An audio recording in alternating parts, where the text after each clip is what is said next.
नमस्कार, आप देख रहे हैं ET नाउ स्वदेश। मैं हूं अजय शर्मा, मेरे साथ अभिषेक और प्रियंका। हमारे सारे व्यूअर्स को गुरु पूर्णिमा की शुभकामनाएं। आज का शो बहुत खास होने वाला है क्योंकि आज की सुबह की शुरुआत जब आप टीवी स्क्रीन और स्वदेश को स्विच ऑन करते हैं तैयार होके ऑफिस जाने के लिए, तो आपको ऊपर हेडर पे और नीचे भी SGX निफ्टी नहीं नजर आएगा। आज आपको गिफ्ट निफ्टी नजर आएगा। देखिए 90 पॉइंट गेंस के साथ दिखा रहा है कि आज दिन की शुरुआत, ट्रेडिंग की शुरुआत हरे निशान में होने वाली है। अब आप आदत डाल लीजिए क्योंकि बिल्कुल अब SGX निफ्टी बन चुका है खालिस स्वदेशी निफ्टी और उसका नाम कर दिया गया है गिफ्ट निफ्टी। ये देखिए आशीष चौहान और बाला NSE के जो सीनियर ऑफिशियल्स हैं वो अहमदाबाद में हैं। थोड़ी देर में अंकुर भी जुड़ेंगे हमारे साथ, हमारे सहयोगी जो वहाँ गए हुए हैं। SGX निफ्टी के गिफ्ट निफ्टी बन जाने के उपलक्ष्य में ये करीब, आपको पता है अभिषेक, $7.5 बिलियन का डेली कारोबार होता था, जो हमारी अंडरलाइन, हमारा देश का बेंचमार्क है अंडरलाइन यहाँ पे, लेकिन टर्नओवर SGX निफ्टी को मिलता था। और ये करीब 2 साल के नेगोशिएशन सिंगापुर गवर्नमेंट में और हमारे ऑफिशियल्स में अभी भी कुछ प्रॉफिट शेयरिंग के कुछ अभी भी अरेंजमेंट है बीच में। जी हाँ, कोई पूरा अपना एक साथ दे ही देगा, लेकिन हाँ एटलीस्ट कम से कम ये कह सकते हैं कि अब अंडरलाइन यहाँ है, टर्नओवर यहाँ कैप्चर होगा पूरा। तो ये एक बहुत ही ऐतिहासिक दिन है आज बाजार के। गिफ्ट निफ्टी के साथ साथ ना कुछ छोटे छोटे भाई भी आ जाएंगे।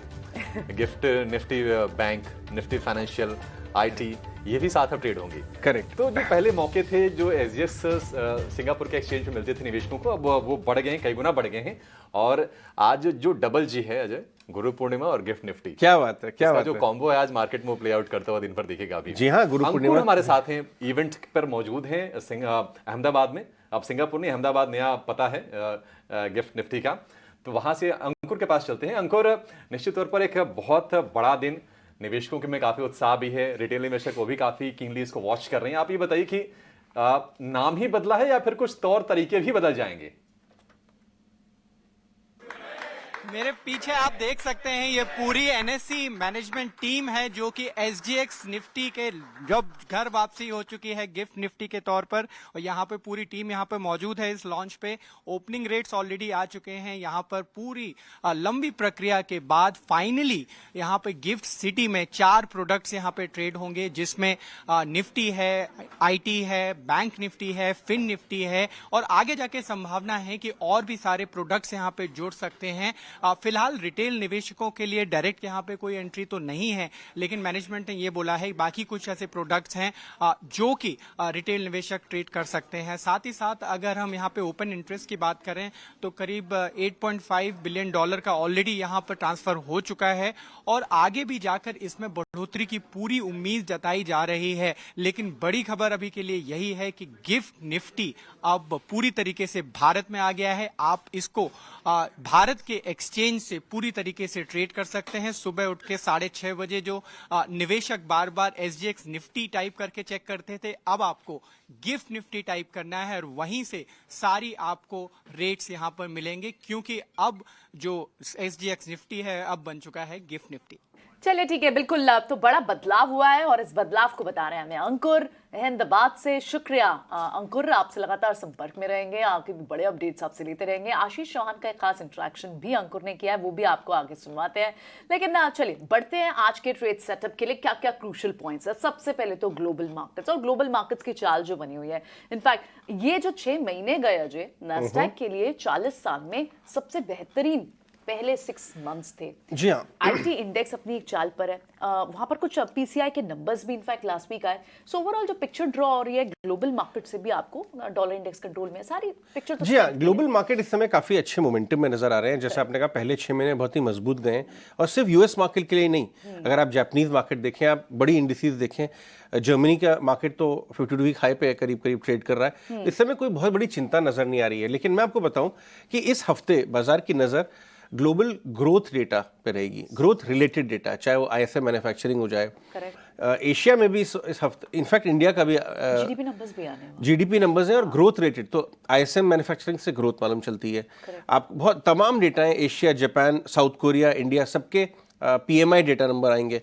तो इस हफ्ते बाजार ग्रोथ के ऊपर नज़र रखेगा ग्लोबली। और मुझे लग रहा है कि जहाँ तक लास्ट 6 महीने का अगर आप डेटा देखें, इन्फ्लेशन का मैटर हैंडल नज़र आ रहा है। बाजार बार बार डरता था कि ग्रोथ खराब तो नहीं है, जो स्लो डाउन इंजीनियर किया है सारे सेंट्रल बैंक ने, तो वो डेटा अभी तक खराब नहीं हुआ है, इसलिए बाजार की बल्ले बल्ले हो रही है। और जी हाँ, ये बात भी सही है कि आपको पता है नैस्डैक ही क्यों सबसे ज्यादा चला, डाउ और गया था क्योंकि इंटरेस्ट रेट्स और ग्रोथ स्टॉक्स का इनवर्स कोरिलेशन है। बाजार को अब लग रहा है कि 2, 4, 6 महीने में पावेल साहब इंटरेस्ट रेट्स काटना शुरू कर देंगे। 6-8 महीने के अंदर बाजार ये मान रहा है। और इसके पहले हाई ग्रोथ स्टॉक्स तेजी में जा रहे हैं, आपको नैस्डैक में तेजी नजर आ रही है। तो मोमेंटम अच्छा है और बाजार के लिए, हमारे बाजार के लिए भी ये बहुत फायदे की बात है एक्चुअली। करेक्ट।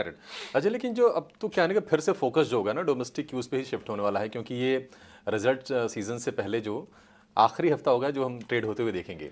लेकिन उसके पहले आप देखिए कितने अच्छे डोमेस्टिक ट्रिगर्स हैं। लास्ट वीक हमने तमाम Nifty Bank, Nifty mid cap, Nifty, Sensex सारे रिकॉर्ड बनते हुए देखे। एफआईज का मोमेंटम बड़ा शानदार है, 6000 करोड़ रुपए की बाइंग आई है। इसके अलावा हम देख रहे हैं कि जीएसटी कलेक्शन के लगातार 7 महीने से 1.5 लाख करोड़ रुपए से ऊपर के आंकड़े आ रहे हैं। 6 साल जीएसटी को भी हो गए जुलाई में। तो लगता है कि डोमेस्टिक क्यूज ही हावी रहेंगे बाजार पर यहाँ से भी। अभी देखिए, हम लोग कितना भी बात कर लें और अचंभित भी हैं हम और सारे बाजार के बड़े लोग जो आते हैं हमारे चैनल पे कि साहब रैली कितना चलेगी, इतना तेजी है चलेगी ये नहीं।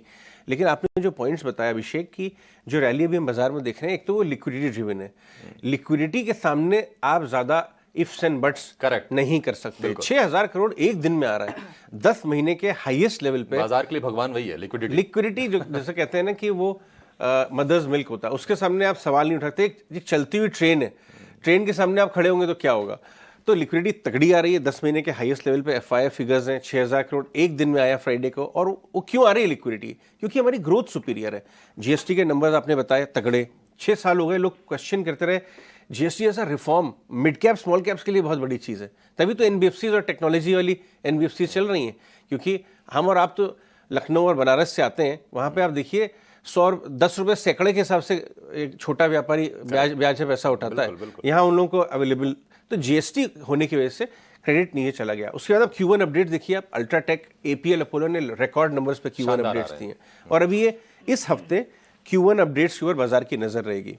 तो लिक्विडिटी अच्छी। अच्छा, पिछले हफ्ते हम सवाल उठा रहे थे कि साहब ये कैसा होगा, मानसून की क्वालिटी कैसी होगी। बढ़िया, मैं तो कहीं निकला ही नहीं, मैं वीकेंड में कहीं निकला ही नहीं, इतनी भयंकर बारिश हो रही थी चारों तरफ से।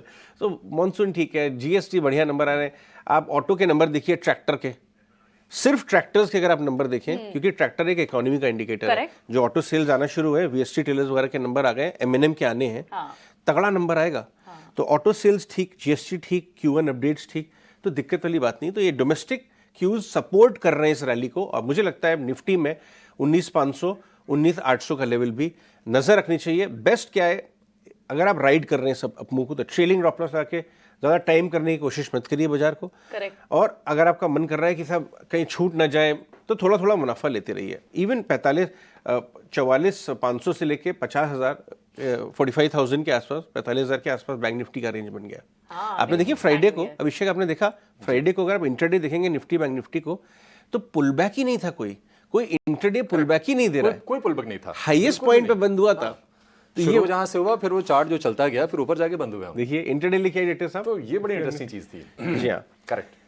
लेकिन जो अच्छी बात बाजार के लिए है वो ये है कि एफपीआई से भर भर के निवेश आ रहा है बाजार में। 10 महीने के हाईस पर जून में निवेश पहुंच गए हैं और शुक्रवार का जो आंकड़ा है वो एक अलग ही कहानी कह रहा है। लेकिन वायदा बाजार से किस तरह की तस्वीर बन रही है, वहां पर आंकड़े कौन से क्रूशियल होंगे, कौन सी रेंज निकल के आ रही है, ये तमाम आंकड़े इकट्ठा करके हमारे सहयोगी लेकर आए हैं। अंश भीलवाड़ जुड़ गए हैं। अंश, बताइए किस तरह से आंकड़े बनते हुए दिखे हैं वायदा बाजार के? जी बिल्कुल, सबसे पहले तो हम शुरुआत करेंगे इस महीने से। जुलाई महीने का आज पहला ट्रेडिंग सेशन शुरू होने जा रहा है। अगर इस महीने का हम हिस्टोरिकल रिटर्न देखें पिछले 10 सालों का, तो जुलाई हमेशा पॉजिटिव रहा है सिवाय 2019 के। तो इस बेसिस पे हम बोल सकते हैं शायद प्रोबेबिलिटी वाइज निफ्टी इस महीने भी शायद पॉजिटिव क्लोजिंग दे दे। आगे बढ़ते हैं हम इंडेक्स फ्यूचर्स के तरफ। निफ्टी में इंडेक्स फ्यूचर्स में करीबन 9.6% का ओपन इंटरेस्ट बढ़ा है, जिसके चलते हम देख रहे हैं कि एक फ्रेश लॉन्ग का सेंटिमेंट, एक ट्रेंड बनता हुआ नज़र आ रहा है। अगर हम वीकली ऑप्शंस की बात करें तो एक्टिव कॉल चल रहा है 19,400 पे, जहाँ पे कॉल बाइंग हो रही है। ये अभी के लेवल से करीबन 110 अंक ऊपर है। तो यहाँ पे आप ऑप्टिमिज्म देख रहे हैं कि ऑप्शन ट्रेडर्स इतने ऊपर के लेवल का एक्सपेक्ट करें कि इसके भी ऊपर जाकर निफ्टी क्लोज हो इस हफ्ते के लिए। नीचे की तरफ देखें तो 19,100 पे स्ट्रॉन्ग पुट राइटिंग हो रही है, जहाँ पे ओपन इंटरेस्ट 1.5 लाख कॉन्ट्रैक्ट से बढ़ा हुआ है। तो यहाँ पे भी एक अच्छा स्ट्रॉन्ग बेस बन रहा है नीचे की तरफ, तो यहाँ पे हम एक अच्छा सपोर्ट भी देख रहे हैं। निफ्टी बैंक की बात करें तो पिछले सेशन में आपको याद होगा कि जब भी फ्राइडे को सेशन स्टार्ट होने से पहले जब सुबह हम डिस्कस कर रहे थे, तभी हम बात कर रहे थे कि निफ्टी बैंक ने ऑल टाइम हाई तो टच किया ही है, लेकिन वो एक 1000 पॉइंट की कंसोलिडेशन में ही रह रहा है। बैंक को इसके ऊपर जाना, इसका ब्रेकआउट देना बहुत ज़रूरी है अपमूव के सस्टेनेबिलिटी के लिए। और फ्राइडे की क्लोजिंग का अगर चार्ट देखें तो आपको दिखेगा कि निफ्टी बैंक ने इस कंसोलिडेशन से अच्छा ब्रेकआउट दे दिया है। तो अभी ऊपर की तरफ एक अच्छा फ्री स्पेस मिल चुका है निफ्टी बैंक को ऊपर की तरफ जाने के लिए। इसके अगर हम इंडेक्स फ्यूचर्स देखें तो वहाँ पे ओपन इंटरेस्ट करीबन 13.9% से बढ़ा है, जिसके चलते हम फ्रेश लॉन्ग का ट्रेंड देख रहे हैं। इंडेक्स ऑप्शन देखें वीकली का तो एक्टिव कॉल बाइंग चल रही है 44,800 पर और पुट राइटिंग चल रही है 44,500 पर। मतलब ट्रेडर्स एक्सपेक्ट कर रहे हैं कि 44,500 के नीचे तो नहीं आएगा, ऊपर की तरफ में 44,800 के ऊपर फ्रीली मूव हो सकता है। चलिए आगे बढ़ते हैं अभी FII एक्शन पर। FII का एक्शन देखें तो कैश मार्केट में FII ने करीबन 6,397 करोड़ का बाइंग किया हुआ है। अगर आप पिछले 3 ट्रेडिंग सेशन में देखें तो FII ने करीबन 20,000 करोड़ का बाइंग किया हुआ है। ये एक साल में ऐसा आंकड़ा कभी नहीं दिखा है कि 3 सेशन में एक साथ इतना पैसा आया हो। और ये एक नोट करने वाली बात है कि निफ्टी जब ऑल टाइम हाई लेवल पर है, इस लेवल पर इतनी तगड़ी बाइंग हो रही है, जहाँ पे कई ट्रेडर्स सोचते कि यहाँ पे मुनाफा वसूली किया जाए, शायद बहुत ओवरबॉट हो चुका है, यहाँ से नीचे आ सकता है, वहाँ पर FII बहुत अग्रेसिवली बाइंग करते हुए दिख रहे हैं। इंडेक्स फ्यूचर्स की बात करें तो FII ने लॉन्ग करीबन 17,000 कॉन्ट्रैक्ट से बढ़ाए हैं और शॉर्ट सिर्फ 680 कॉन्ट्रैक्ट से ही बढ़े हैं। तो यहाँ पे आप डिफरेंस देख रहे हैं कि लॉन्ग कॉन्ट्रैक्ट में करीबन 17 टाइम्स ज़्यादा का बढ़ रहा है एज़ कम्पेयर टू शॉर्ट्स, जिसके चलते जो total FII long short holding का जो रेशियो होता है FII का अभी 69% हो गया है 66% से बढ़कर। आगे बढ़ते हैं हम वीकली PCR पर। अब वीकली PCR वो दाल में कुछ काला है वाला काम कर रही है। सब कुछ तो पॉजिटिव है, सिर्फ वीकली PCR है जो थोड़ा सा एक नेगेटिव सेंटिमेंट दिख रहा है। यहाँ पे वीकली PCR पहले 1.4 था और अब 1.6 आ गया है। 1.3 1.4 के ऊपर जब भी जाता है यहाँ पे थोड़ा एक चिंता वाली बात होती है, थोड़ी पेसिमिस्ट वाली बात होती है। तो यहाँ पे एक थोड़ा चिंता वाली बात हो सकती है।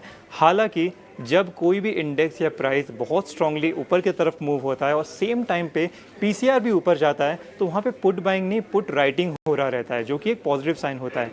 बट यहाँ पर बात हम डेटा की नहीं कर रहे, सेंटिमेंट की कर रहे हैं। जब भी PCR ऊपर जाता है लोगों को चिंता हो जाती है, लोग थोड़े डर जाते हैं, तो इस चलते यहाँ पर थोड़ा सा डर और पेसिमिस्ट बिहेवियर हम देख सकते हैं।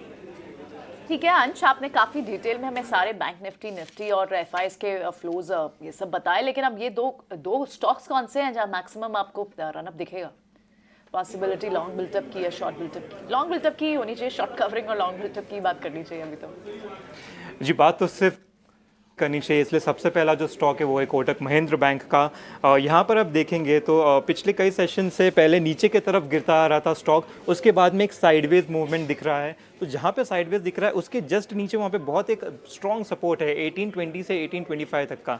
तो हम एक्सपेक्ट कर रहे हैं कि कोटक बैंक इस सपोर्ट के ऊपर ही रहेगा। बैंक निफ्टी ने तो ब्रेकआउट दे ही दिया है, तो उसके चलते हम देख रहे हैं कि शायद इसमें भी एक अच्छा बाइंग हमें दिख सकता है। तो जब तक ये नीचे का 1820 1825 सस्टेन है, तब तक हम कोटक बैंक में एक अच्छी खरीदारी एक्सपेक्ट कर सकते हैं। हालांकि पूरा मार्केट ऊपर की तरफ है, लेकिन एक स्टॉक है जिसमें थोड़ा सा शॉर्ट कैंडिडेट की तरफ उभर के आया है, वो है भारत इलेक्ट्रॉनिक्स का। रीज़न ये है कि करीबन 127 लेवल पर ये स्टॉक बहुत बार रेजिस्टेंस ले रहा है। तो यहाँ पर हम एक हल्की सेलिंग देख सकते हैं आने वाले सेशन में, जब तक 127 128 लेवल डिसिसिवली ऊपर की तरफ ब्रीच नहीं होता, तब तक ये लेवल शायद थोड़ा यहाँ से नीचे की तरफ गिरने के चांसेस है। राइट, बहुत बहुत शुक्रिया इन स्टॉक्स के लिए। और डेटा क्या बताता है फिनो का, इसका मतलब समझाने के लिए आगे बढ़ते हैं। मितेश पंचाल हमारे साथ जुड़ रहे हैं और साथ में हमारे और भी पैनलिस्ट जुड़ेंगे। प्रशांत प्रशांत सावंत सावंत आ चुके हैं, क्या बात है। प्रशांत, चलिए आपसे शुरुआत करते हैं। प्रशांत सावंत, आपको मेरी आवाज आ रही है? जी जी अजय जी, बिल्कुल हाँ जी, clear है। बताइए बाजार का सेटअप कैसा दिखता है, क्या लेवल्स निफ्टी बैंक निफ्टी पे स्टार्ट करके? जी Ajay ji, good morning to the panel, और प्रियंका गुड मॉर्निंग, सभी दर्शकों को नमस्कार। तो पहली बात तो मुझे लग रहा है कि निफ्टी ये जो रैली है वो कुछ दिनों तक कंटिन्यू करेगी, और इसका मतलब ये नहीं कि मैं रिवर्सल की बात करूं, बट फिर मैं एक डिप एक्सपेक्ट कर रहा हूं जो शायद एक अच्छी अपॉर्चुनिटी हो। फिलहाल मुझे लग रहा है कि हम करीबन फ्यूचर्स, अगर मैं जुलाई फ्यूचर्स की बात करूं तो हम कंफर्टेबली 19,400 450 इस जोन तक जा सकते हैं। यानी ऑलमोस्ट अगर मैं करंट जो क्लोजिंग हुई थी वहां से बात करूं तो ऑलमोस्ट एक 200 पॉइंट की और उछाल मैं एक्सपेक्ट कर रहा हूँ यहाँ से, 180 टू 250 200 पॉइंट्स। वहां से मुझे लग रहा है कि एक डिप आएगी। वो जो डिप आए वो अगर 19,000 के लेवल्स को होल्ड करे तो मुझे लग रहा है वहां से कंफर्टेबली हम नेक्स्ट लेग ऑफ रैली देख सकते हैं। और मेरी राय है कि डेफिनेटली उस रैली में, उस डिप में पार्टिसिपेट करना होगा, क्योंकि वो फर्स्ट डिप होगी ऑल टाइम हाई के ऊपर, जो कि एक बहुत ही पावरफुल पैटर्न होता है। तो अभी बीच में पार्टिसिपेट करने से बेटर होगा कि आप वेट करो जो भी नेक्स्ट डिप आए, और वहां आपके सिस्टम पे, आपके लॉजिक के आपको वहां से बाउंस दिखे ऑल टाइम हाई के ऊपर, वहां से जो रैली बनेगी वो बहुत स्ट्रांग और हाई कन्विक्शन वाली होगी। इसके सामने मैं जब बैंक निफ्टी देख रहा हूँ तो जो शुक्रवार की फ्यूचर्स में क्लोजिंग थी वो ऑलमोस्ट मान के चलेंगे कि 45,000 के नजदीक थी, बट उसी के साथ 45,000 का जो नंबर है वो काफी एक बड़ा इमोशनल रेजिस्टेंस भी है। तो यहाँ पे मेरा सुझाव होगा कि आप थोड़ा क्लोजली ट्रेल करो। यानी आपके पास अगर पोजीशन है तो मुझे लग रहा है कि आपका जो ट्रेलिंग स्टॉप लॉस होना चाहिए वो ऑलमोस्ट अभी 44,400 के आसपास, या 44,600 भी आप रख सकते हो, तो 250 पॉइंट नीचे फ्रॉम द करंट क्लोजिंग। 45,000 के ऊपर अगर हम निकलते हैं तो मुझे लग रहा है हम कंफर्टेबली 45,500 यानी 500 पॉइंट की और रैली देख सकते हैं।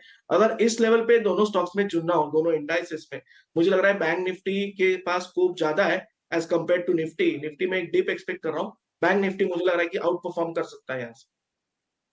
तो प्रशांत को भरोसा है निफ्टी बैंक पर ज्यादा, और हमने देखा भी कि निफ्टी बैंक ने पिछले हफ्ते परफॉर्म किया भी था। लेकिन पिछले हफ्ते हमने देखा था कि तकरीबन 500 अंकों के आसपास की रैली हमने निफ्टी में देखी। मितेश हमारे साथ जुड़ गए। मितेश, बहुत शुक्रिया आपका समय देने के लिए, स्वागत है, गुड मॉर्निंग। ये बताइए कि आप निफ्टी की क्या रेंज देख रहे हैं मितेश, और क्या आप इत्तेफाक रखते हैं प्रशांत से कि निफ्टी बैंक जो है बेटर प्लेस्ड है निफ्टी के मुकाबले? Good morning to all of you. Basically हमें ये लग रहा है कि अभी सेक्टोरियल इंडाइसिस के ऊपर थोड़ा ज़्यादा फोकस करना चाहिए, क्योंकि हेडलाइन इंडेक्स जो है वो जब ऑल टाइम हाई होता है, ये हमने 2008 में भी देखा है, तो ऑल टाइम हाई होने के बाद जो तगड़ा परफॉर्मेंस आता है या जो कंपैरेटिव आउटस्टैंडिंग परफॉर्मेंस आता है वो सेक्टोरियल इंडाइसिस में आता है। तो हमारा अभी जो रुझान है वो पूरा सेक्टोरियल इंडाइसिस के ऊपर है। हालांकि निफ्टी जो है वो 19,500 तक जा सकती है, definitely, there is no doubt about it. And psychologically जो बैंक निफ्टी है वो 45,000 तक जा सकती है। लेकिन यहाँ से दो चीज़ों का हमें बहुत ही अच्छी तरीके से ध्यान रखना पड़ेगा अगर मार्केट में पार्टिसिपेट करना है तो। सबसे पहले तो जब मार्केट ऑल टाइम हाई होता है तो कौन से ऐसे लेगार्ड्स है या कौन से ऐसे सेक्टर्स है, और सेक्टर्स में भी विद इन द सेक्टर्स कौन से ऐसे स्टॉक्स है जो यहाँ से रफ्तार पकड़ेंगे, ये कॉन्ट्रा कॉल हो जाएगा compare to the Nifty and bank Nifty. तो हमारी नज़र, सिस्टम और मेथड की नज़र उसके ऊपर है कि यहाँ से अगर फ्रेश कैपिटल डिप्लॉयमेंट करना है या फिर पोर्टफोलियो को रीअलाइन करना है तो हम कौन से सेक्टर और वो सेक्टर के कौन से स्टॉक के ऊपर एक दमखम रखें, पहली बात। दूसरी बात, अगर दो इंडाइसिस में से ही किसी एक को चुनना है, फॉर एन एग्जांपल अगर आपको फ्रंटलाइन इंडेक्स में ही काम करना है तो सबसे बड़ा क्वेश्चन ये होगा कि अगर यहाँ से करेक्शन फॉर एग्जांपल स्टार्ट होता है तो कहाँ पे पॉज आएगा और कहाँ से आपको री इनिशिएट बाइंग करना चाहिए, क्योंकि अपसाइड तो अभी टेक्निकली स्पीकिंग अनचार्टेड टेरिटरी में है। तो ऊपर का लेवल हम 19,500 20,000 कोई भी लेवल हम कोट कर सकते हैं, लेकिन कौन सा जो निचले स्तरों का लेवल होगा जहां से ट्रेंड रिवर्सल होगा। तो यहाँ पे सिस्टम और मेथड का जो फोकस है ये ब्रॉडली दो पैरामीटर के ऊपर है। तो पहले सेक्टोरियल इंडेक्सेस की बात करें, हमें लग रहा है कि अभी भी FMCG जो इंडेक्स है उसके ऊपर बहुत ही एक बड़ी तेजी आएगी गोइंग फॉरवर्ड, और हमें लग रहा है कि FMCG इंडेक्स के अंदर यहाँ से 15 से 20% का उछाल आएगा, और विद इन दैट हमको Hindustan Unilever limited based on the system and method बहुत अच्छा लग रहा है। दूसरा, रियलिटी इंडेक्स के अंदर अभी भी एक बहुत ही स्ट्रॉन्ग अपमूव है, और रियलिटी इंडेक्स में भी यहाँ से अराउंड 10 to 15% का जो अपसाइड है वो हमें दिख रहा है। तो रियलिटी इंडेक्स में भी हमको लग रहा है कि यहाँ से बहुत ही स्ट्रॉन्ग अप मूव आएगा। विद इन दैट हमारा जो रुझान है वो डीएलएफ और ओवरऑल रियलिटी के ऊपर ज्यादा है। तो ये दो सेक्टोरल इंडाइसिस की बात की हमने, और alone with that I think MNC index जो है जिसके ऊपर लगातार हम बात कर रहे हैं, उसमें भी हमें विद इन दैट स्पेस कुछ स्टॉक चुनिंदा है जो आज के भी हमारे पिक्स है, उसमें भी एमएनसी स्टॉक्स के अंदर एक बहुत ही स्ट्रॉन्ग अप मूव हमें दिख रहा है। तो नेट नेट हमारा रुझान यही है कि sectoral indices and with in that stock specific action के ऊपर ज्यादा ध्यान दिया जाए। With in the index I think again I support my colleagues view कि बैंक निफ्टी के अंदर और with in the bank Nifty PSU banks के अंदर स्पेशली बहुत ही स्ट्रॉन्ग तेजी लग रही है। उसमें हमारा टॉप पिक है स्टेट बैंक ऑफ इंडिया।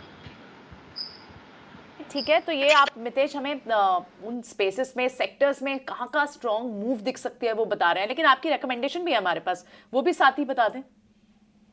हाँ, सबसे पहला रिकमेंडेशन जो है वो बजाज फाइनेंस का है। ऑल टाइम हाई के ऊपर बहुत कम स्टॉक्स आते हैं लार्ज कैप में जहां पे एक ट्रेंड रिवर्सल देखने के लिए मिलता है। बजाज फाइनेंस उसमें से एक है। 6800 से 7100 के बीच में बहुत ही स्ट्रॉन्ग एक एक्यूमुलेशन हुआ है। 7120 के ऊपर ब्रेकआउट मिला है वीकली चार्ट के ऊपर। तो बजाज फाइनेंस में जो पहले हमने एक अनप्रेसिडेंटेड रैली देखी थी, ऐसे ही अनप्रेसिडेंटेड रैली फिर से शुरू होगी और हमारा उसमें टारगेट पहला है 7578 7,578 और दूसरा टारगेट है 7,895 विद स्टॉप लॉस ऑफ 6,800। दूसरा जो हमने एमएनसी स्पेस की बात की, एसकेएफ इंडिया जो है उसमें हमको 4900 के ऊपर वीकली चार्ट में बहुत ही स्ट्रॉन्ग एक तगड़ा ब्रेकआउट मिला है और ये this is nothing but a beginning of a new trend in SKF India. तो हमें लग रहा है यहाँ से 20 से 25% का उछाल एसकेएफ इंडिया में आपको मिलेगा। 4400 के स्टॉप लॉस से आपको ये ट्रेड लेना है। पहला टारगेट रहेगा 5215 रुपया, दूसरा टारगेट रहेगा 5545 रुपया। तीसरा लो वॉल्यूम स्टॉक है, डिस्क्लेमर के तौर पे मैं बोलना चाहूंगा, लेकिन अगर आप उसके फंडामेंटल्स देखें तो बहुत ही शानदार है और इंडस्ट्री का लीडर भी है। तीसरा जो स्टॉक है वो है वाडीलाल इंडस्ट्रीज। उसमें भी 2750 के ऊपर वीकली चार्ट के ऊपर बहुत ही स्ट्रॉन्ग ब्रेकआउट हमें मिला है। तो करंट लेवल के ऊपर वाडीलाल इंडस्ट्री बाय करने की सलाह रहेगी with a stop loss of 2600। उसमें पहला टारगेट रहेगा 3256 3256 और दूसरा टारगेट रहेगा 3298 3698। Last but not the least, with in the entire broking space हमें एंजल वन का जो शेयर है वो बहुत प्रॉमिसिंग लग रहा है और इसमें बहुत ही एक स्ट्रॉन्ग ब्रेकआउट मिला है। तो करंट लेवल के ऊपर Angel One is a buy recommendation with a stop loss of 1500, target 2073 as a first target and 2157 as a second target. ये अभिषेक आपने ध्यान दिया, इनका एक पिक जो है इनके वाडीलाल। वाडीलाल, ये नाम आपको याद है आइसक्रीम में बहुत बरसात में भी आइसक्रीम खाएंगे क्या आज? ये अहमदाबाद में है ना हमारे मितेश जी, तो उनको लगा कि यार अच्छा, वहाँ कल्चर भी है। एग्जैक्टली अहमदाबाद, राजकोट में ना ये बरसात में, सर्दियों में भी शाम को लोग बाइक्स पे अपनी आइसक्रीम खाने जाते हैं। वहाँ कल्चर है ये। जी हाँ, इनफैक्ट वाडीलाल दिल्ली- पता है आपको, दिल्ली में भी है। भरी सर्दी में लोग जैकेट स्वेटर पहन के आइसक्रीम खाने निकलते हैं रात को। हाँ। तो ये वाडीलाल सिस्टम मेथड पे इनको नजर आ रहा है। और कुछ ये तो ये खिचड़ी वाडीलाल पक रही है लास्ट उसमें। वीक अच्छे से चला भी है। अजय इसके अंदर शेयर कुछ के। और खिचड़ी भी पक रही है जो हम आपको बताएंगे जल्दी ही, वो लेके आएंगे। संदेश तो पे। चौका लगा दिया है मितेश ने और 4 शेयर मितेश की तरफ से। वाडीलाल एंजल वन में भी हमने अच्छी तेजी देखी थी क्योंकि आईसीसी सिक्योरिटीज की जो डिलिस्टिंग की जो खबर आई, कहीं ना कहीं उसने जितने भी ब्रोकिंग स्टॉक्स थे उनको हवा देने का काम किया, वो शेयर चले थे। एसकेएफ इंडिया, क्योंकि हमने देखा था कि एंसिलरी स्टॉक्स में अच्छी बाइंग थी, तो ये फॉलो बाइंग अभी जारी रहेगी। और बजाज फाइनेंस दिग्गज है, बहुत ज़्यादा तो नहीं चला है लेकिन फिर भी तेज़ी लगातार इसमें बनी है और ये 7,000 रुपये के ऊपर जाकर ट्रेड कर रहा है। 7,578, 7,895, ये 2 नए टारगेट मितेश की तरफ से। प्रशांत, आपकी फोकस लिस्ट में बताइए कौन से 2 शेयर हैं जहां पर आज के सत्र में अच्छी रौनक दिखेगी? जी, मैं आज फ्रंट लाइनर्स पे फोकस करूंगा और जो मेरे स्टॉक होंगे वो फर्स्ट पिक होगा टीसीएस। मुझे लग रहा है कि आईटी इस महीने में थोड़ा सरप्राइज दे सकता है, स्पेशली इंफोसिस, बट फिलहाल मैं टीसीएस के साथ जाना चाहूंगा। और मेरा यहाँ पे स्टॉप लॉस जो होगा स्पॉट में 3275 क्लोजिंग बेसिस पे होगा 3275। जो टारगेट में देख रहा हूँ वो 3350 से लेके 3375 तक देख रहा हूँ। नेक्स्ट पिक मेरा मेटल सेक्टर में होगा। मुझे लग रहा है यहाँ पे अब टेलमिन है और यहाँ से एक अच्छी रैली आ सकती है, तो यहाँ पे मैं थोड़ा कंजर्वेटिव जाऊंगा। इस पैक में लीडर शायद जिंदल स्टील निकले, बट मैं यहाँ पे टाटा स्टील को चुनूंगा। मेरा स्टॉप लॉस यहाँ पे स्पॉट में 108.5 108.5 होगा जो टारगेट मैं देख रहा हूँ वो 118 से लेके 120 तक देख रहा हूँ। ठीक है, ऑल राइट। तो ये आपके स्टॉक्स रहे, आपकी रिकमेंडेशन। कई सारे स्टॉक्स आपने लार्ज कैप से लिए हैं, ठीक है। अब एक बार सारे खबरों वाले शेयर शरद से समझ लेते हैं, जहां एक्शन ट्रेडिंग के लिहाज से हो सकता है। सारे स्टॉक्स सुनते हैं और उसके बाद में डिस्कस करेंगे। शरद बताएं।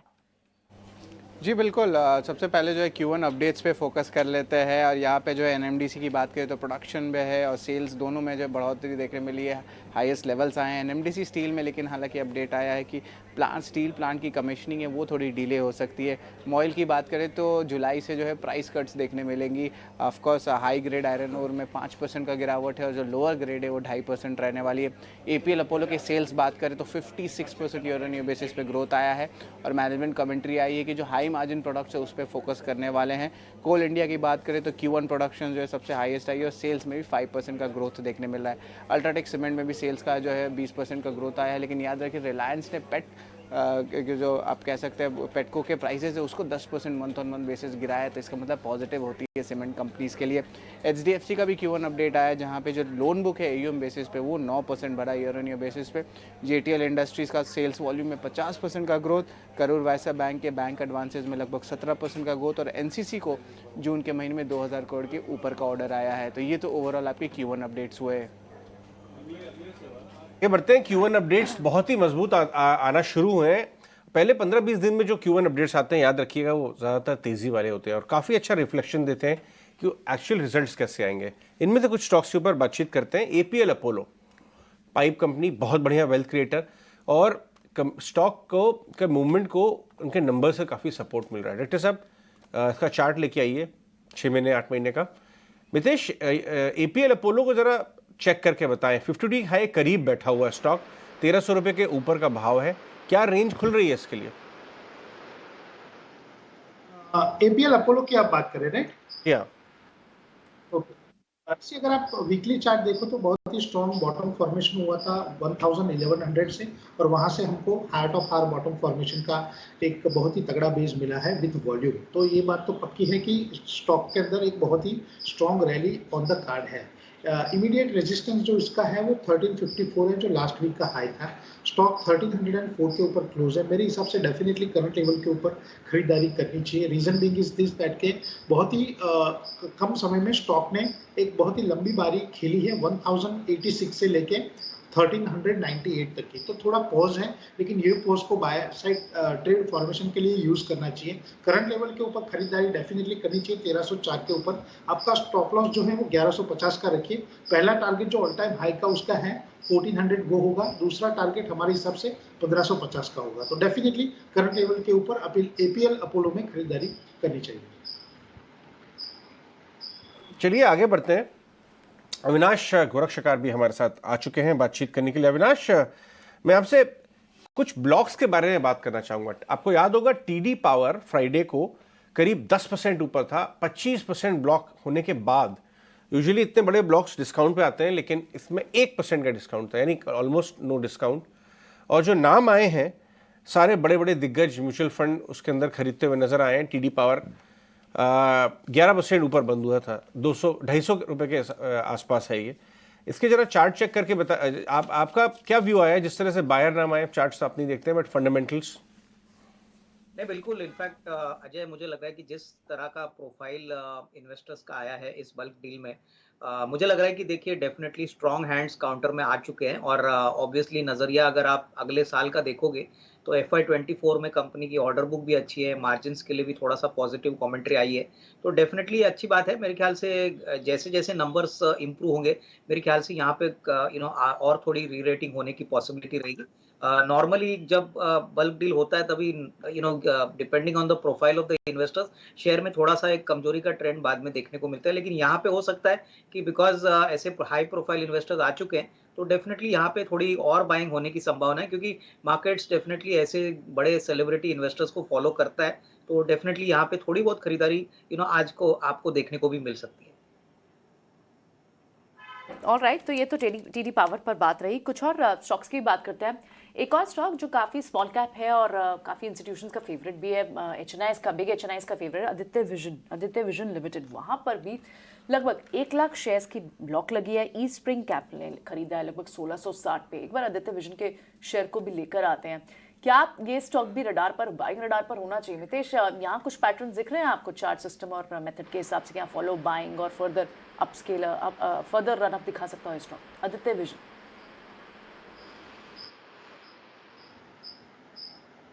डेफिनेटली जिस हिसाब से आई थिंक स्ट्रक्चर है स्टॉक का, स्टॉक में एक प्रॉमिसिंग अपमूव है यहाँ से गोइंग फॉरवर्ड, और हमें लग रहा है कि with in the next few days ये जो स्टॉक है वहाँ पे एक री रेटिंग होगी। जो रिसेंट जो उसका सेल ऑफ आया है वो सेल ऑफ हम बाय साइड ट्रेड फॉर्मेशन के लिए यूज करेंगे, क्योंकि अगर आप मंथली और क्वार्टरली चार्ट देखें तो बहुत ही स्ट्रांग है। तो डेफिनेटली करंट लेवल के ऊपर स्टॉक में खरीदारी की सलाह रहेगी।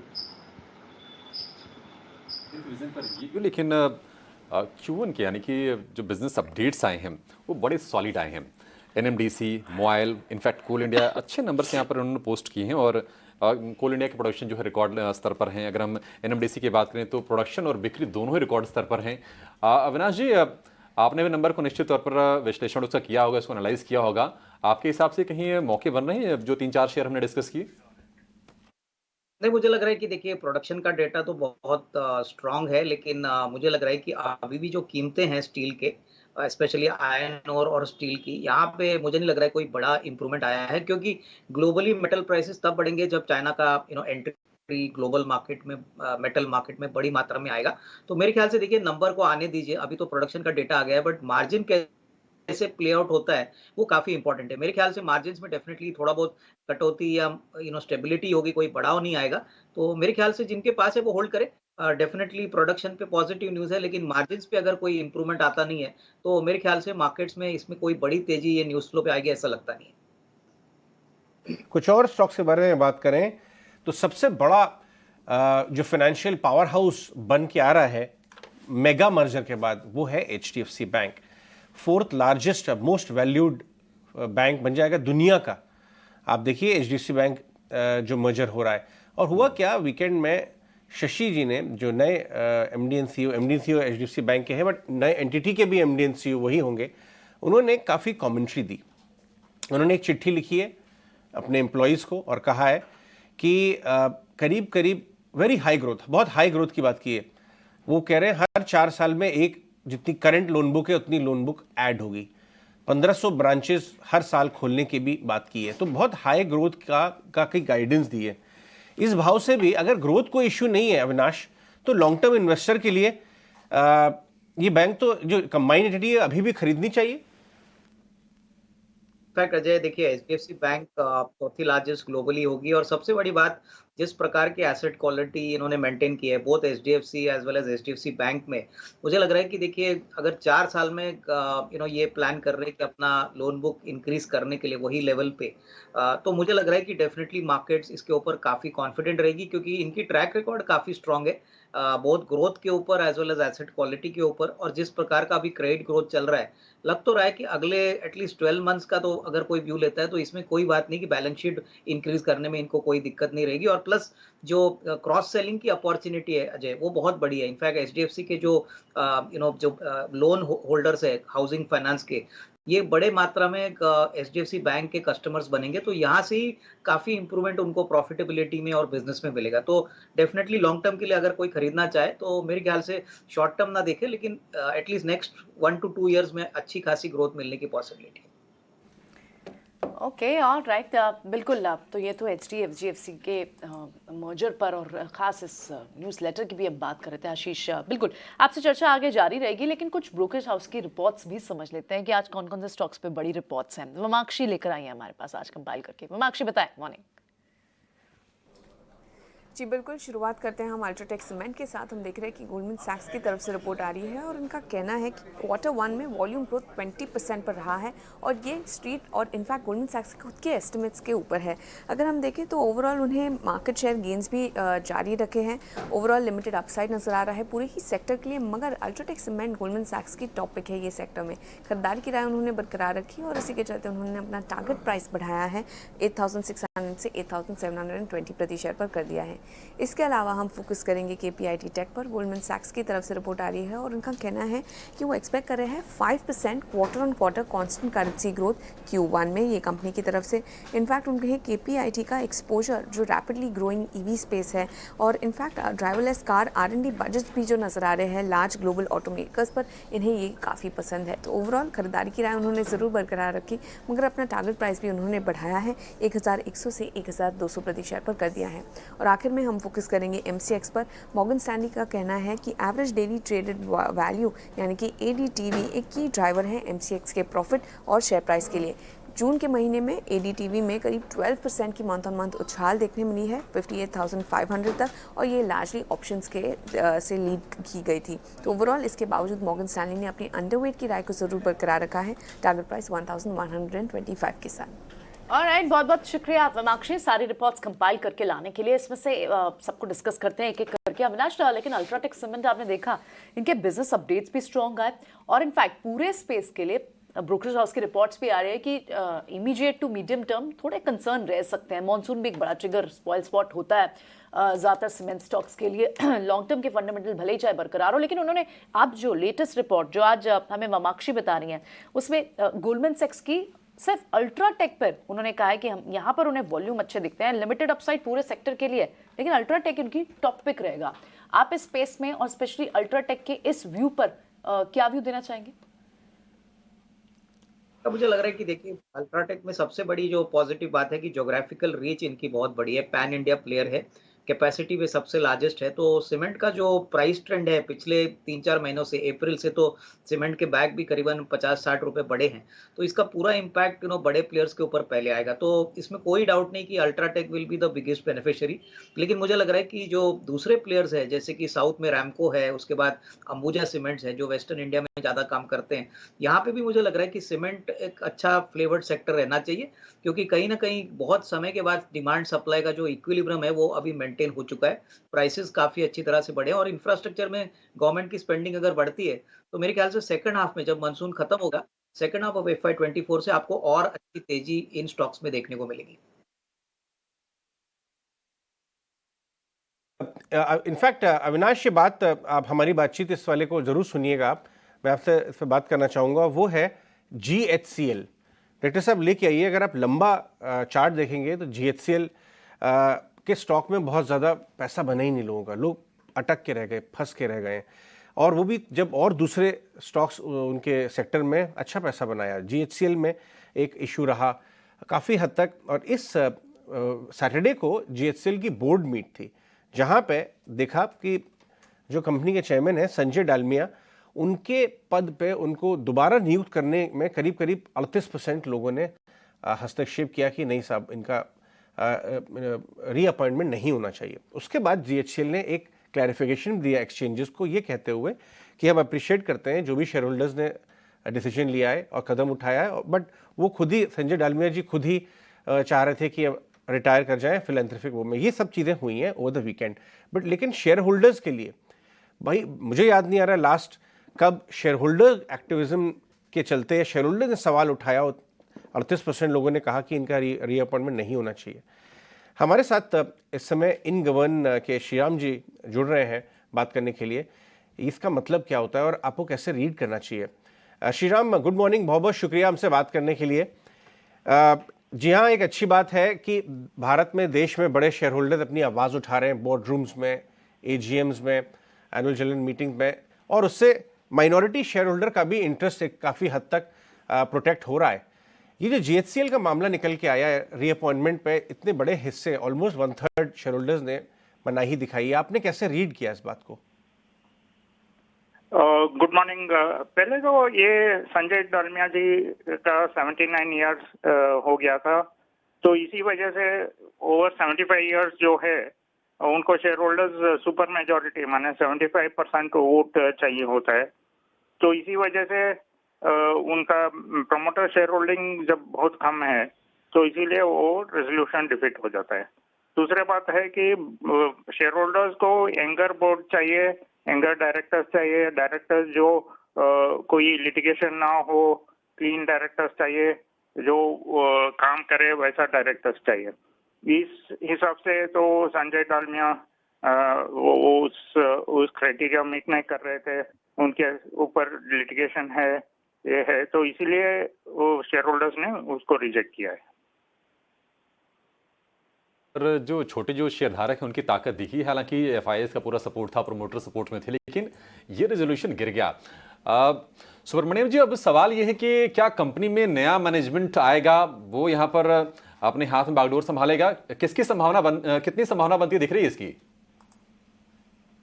नहीं, एक तो है कि एमडी और अदर बोर्ड मेंबर्स तो कंटिन्यू करेंगे, तो ओनली ये चेयरमैन ये संजय डालमिया को चेंज करना पड़ेगा।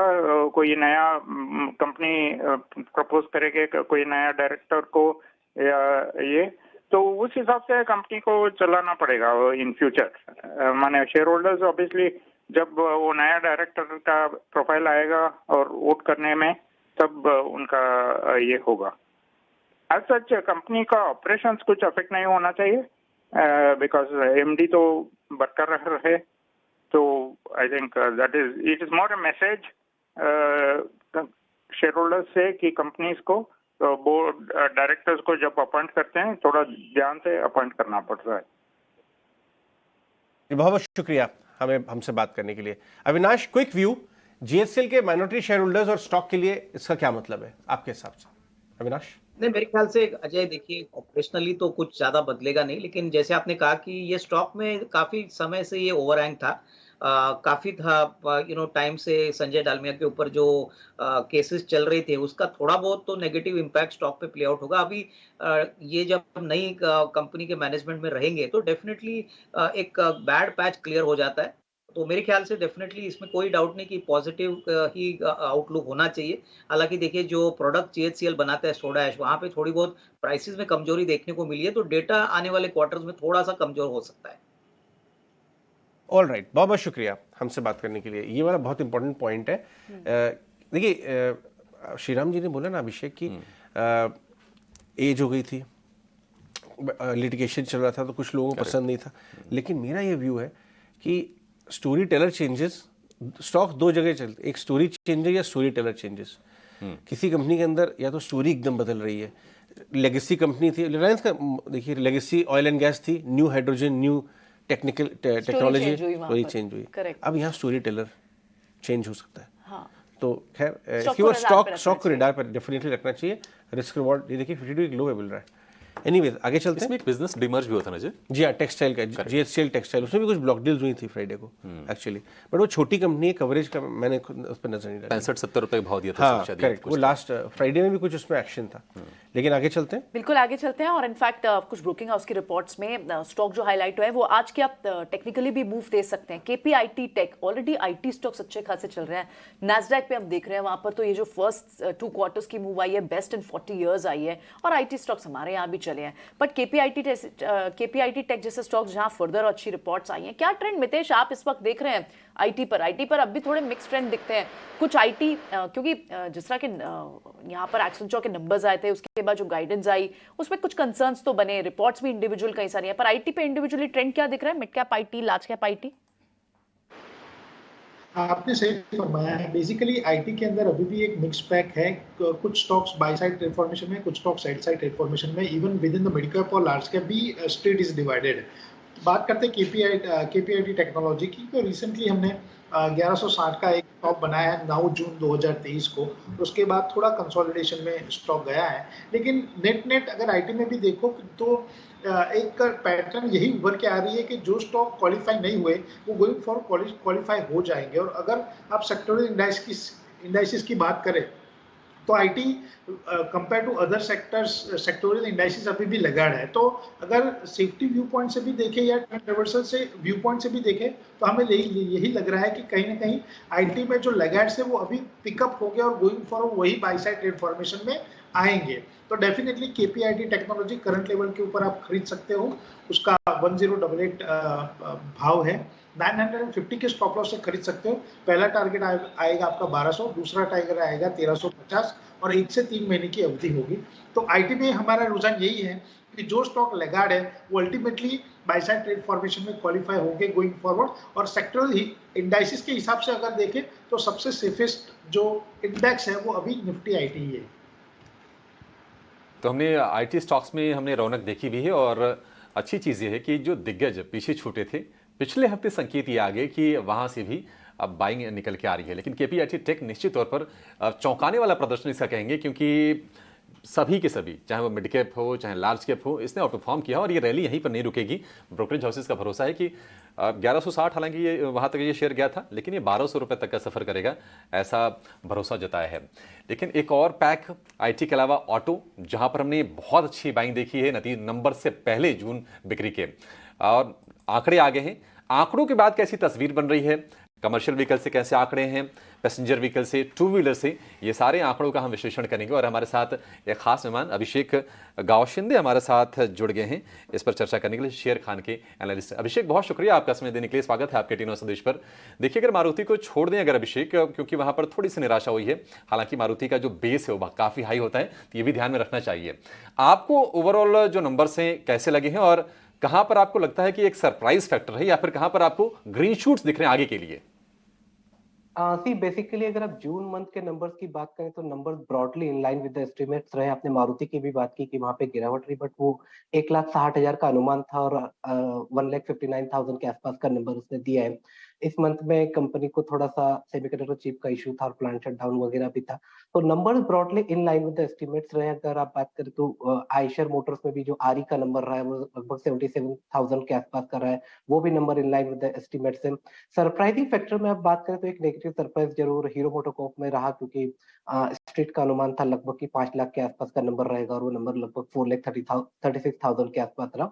हालांकि हीरो मोटोकॉर्प में भी जो हार्ले डेविडसन का आज लॉन्च है और कंपनी का फोकस जो प्रॉफिटेबिलिटी पे है, तो गोइंग फॉरवर्ड ऐसा नहीं लगता कि वो नंबर्स को लेकर स्ट्रीट ज्यादा फोकस करेगा, फोकस गोइंग फॉरवर्ड प्रॉफिटेबिलिटी पर रहेगा। इसके अलावा अगर आप सीवी सेक्टर की बात करें तो जो नंबर, हालांकि ये क्वार्टर में सीवी सेक्टर में स्लो डाउन एक्सपेक्टेड था, क्वार्टर 4 में हेवी प्री बाइंग देखा था, उसके बावजूद जो नंबर्स आयशर मोटर्स का वीसीवी ने और टाटा मोटर्स ने डिलीवर किया, that is somehow better than our estimate. So as such there is no major negative surprise in the number barring Hero MotoCorp, but and on the positive side अगर आप देखें तो Eicher Motors का जो आरई का number है 77,000, वहां पे लगभग 25% की ग्रोथ रही, तो स्ट्रीट उसको पॉजिटिवली ले। अभिषेक, मैं आपसे हीरो मोटो पे एक बार बात करना चाहूंगा कि अगर हम कल का जो कमेंट्री देखें प्राइस हाइक के साथ जो दिया है उन्होंने, उसमें थोड़ा आउटलुक दिख रहा है। उन्होंने साफ तौर पे बोला है कि मॉनसून देश भर में फैल रहा है अच्छे तरीके से, और इसके बल पे हीरो मोटो का मैनेजमेंट उम्मीद कर रहा है कि वॉल्यूम यहाँ से काफ़ी इंप्रूव हो जाएंगे। इस भाव पे, करीब 2900 के भाव पे रिस्क रिवॉर्ड कैसे देखते हैं आप? तकरीबन अगर लास्ट 3-4-5 महीने से देखो तो we have been positive in Hero MotoCorp, because जो उसमें चेंजेस आ रहे हैं, जो न्यू मैनेजमेंट के आने के बाद से कंपनीज में जो चेंजेस आ रहे हैं, उनका फोकस जो प्रॉफिटेबिलिटी पे बढ़ रहा है।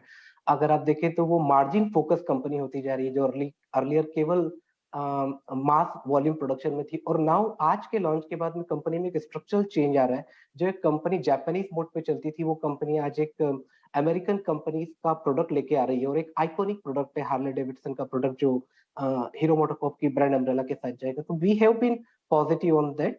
थोड़ा सा हिकअप्स और हियर और देयर हो सकता है, but ultimately we are quite positive on Hero MotoCorp and assume that stock would continue to remain in the momentum as long as it has been focusing on the profitability side and shifting its gears towards the premium motorcycles. बहुत बहुत शुक्रिया आप अभिषेक आज समय देने के लिए और ये सारे व्यूज हमारे व्यूअर्स के साथ शेयर करने के लिए। तो हीरो मोटोकॉर्प के साथ तो आज ट्रिपल न्यूज है, प्राइस हाइक तो है ही, साथ ही जो प्रीमियम बाइक लॉन्च कर रहे हैं, ये स्पेस काफी देखा जाता है और इसमें अच्छी सेल्स फिगर्स भी आती है, लेकिन कंपटीशन कितना स्टिफ होता जा रहा है। हीरो मोटोकॉर्प जो हार्ले डेविडसन के साथ बाइक प्रिंट अच्छी लग रही है। देखिए, हमारे अभिषेक जी जो है, अभिषेक जी हमारे बाइकर हैं। अपने व्यूअर्स को मैं बता दूं कि ये खुद हार्ले डेविडसन हो आगे, लेकिन अभी आकर आ रही है, और पुराने आशिक हम भी रह चुके हैं आरी के 6-7 अच्छा, साल बजाज चलाई वाली है। जो अजय जो बाइक आई थी ना, Triumph आप देखिए बाइक उससे अच्छी लग रही है देखने में लुक वाइज, और हार्ले का एक जो कहते हैं ना फैन बेस भी है इंडिया में। थोड़े स्नॉब वैल्यू भी है भाई, हार्ले से चलते हैं। ट्रायम्फ वाली जो कैटेगरी जो शुरू होती है ना, ट्रायम्फ की टाइगर आती है बाइक 11.5 लाख से शुरू होती अच्छा। थी। तो यहाँ जो तमाम जो मोटो व्लॉगर्स हैं ना, यूट्यूबर्स, वो यूज करते हैं। आप अपग्रेड कर रहे हैं कि नहीं, ये बताइए। नहीं, मेरा तो कोई इरादा नहीं है, क्योंकि बाइक से ना अच्छा, अब सीधे गाड़ी की तरफ। अब वो गाड़ी वाले पे, क्योंकि मानसून बारिश वारिश में अब तो आरी संभालना, कहते हैं ना कि हाथी संभालना, हाथी पालने जैसा है। हमारे वो अरविंद जी सच में बता वैसा रहे हैं ही कि है। हार्ले का क्लब चलता है, वो बड़ी मस्ती करते हैं, 50-50 लोग एक साथ गाड़ी चला के Sunday आप famous गोवा है। जाते हैं भाई, बॉम्बे टू गोवा। आप मुंबई में टाउन साइड में अगर आप देखेंगे जो ना, कभी आप वीकेंड पे निकलिए, आप देखेंगे वहाँ पे इंडियन की बाइक आती है, इंडियन रोड हाँ, मास्टर। इंडियन रोड, इंडियन बड़ी रोड भारी मास्टर बाइक है भैया वो करीब शुरू ही होती है करीब 45 लाख से वो, और बहुत दीवाने दिखेंगे। 45 लाख फॉर्च्यूनर ले लेंगे इतने में तो। ये दीवानगी। हमारे साथ कुछ जुड़ रहे हैं, वो भी बाइकर है शायद। हाँ, पूछ लेते हैं कुछ से, कुछ का क्या व्यू है इस पे। कुछ मॉर्निंग, आप भी बाइकर हैं? बाइकर थे कॉलेज दिनों में, बट फिर अपग्रेड कर गए। हार्ली डेविडसन जो है वो अभिषेक की कदकाठी पर्सनालिटी के लिए बना है। Harley Davidson Indian frame, Indian structure के लिए नहीं बने। ट्राई की थी, but then yeah I mean I am happy with my avenger. So ठीक है, चलिए ठीक है, बिल्कुल। अब आज ट्रेड कैसे करा रहे हैं व्यूअर्स को? आज क्या आपके रिकमेंडेशंस क्या है? सबसे पहले तो एक्चुअली वेरी गुड मॉर्निंग आपको, आप सभी को और सारे दर्शकों को भी वेरी गुड मॉर्निंग। वेल अगर मैं डेटा देखूं तो देखिए मोमेंटम इंडिकेटर्स पॉजिटिव है। पुट बेस जो है 19,000 पे बहुत ही स्ट्रांग बना है। सेक्टरली हम देखें तो कंट्रीब्यूशन बहुत ज्यादा है, लेकिन समवेयर आई थिंक एक्सपीरियंस कह लीजिए, इंट्यूशन कह लीजिए, कि जब सब कुछ इतना सही चल रहा हो तो थोड़ा सा कॉशन रख लेना चाहिए। अगर मैं देखूं तो एक डेटा है जो थोड़ा सा कॉशन सजेस्ट कर रहा है। पीसीआर अगर मैं देखूं तो ओवरबॉट टेरिटरीज में चले गए हैं।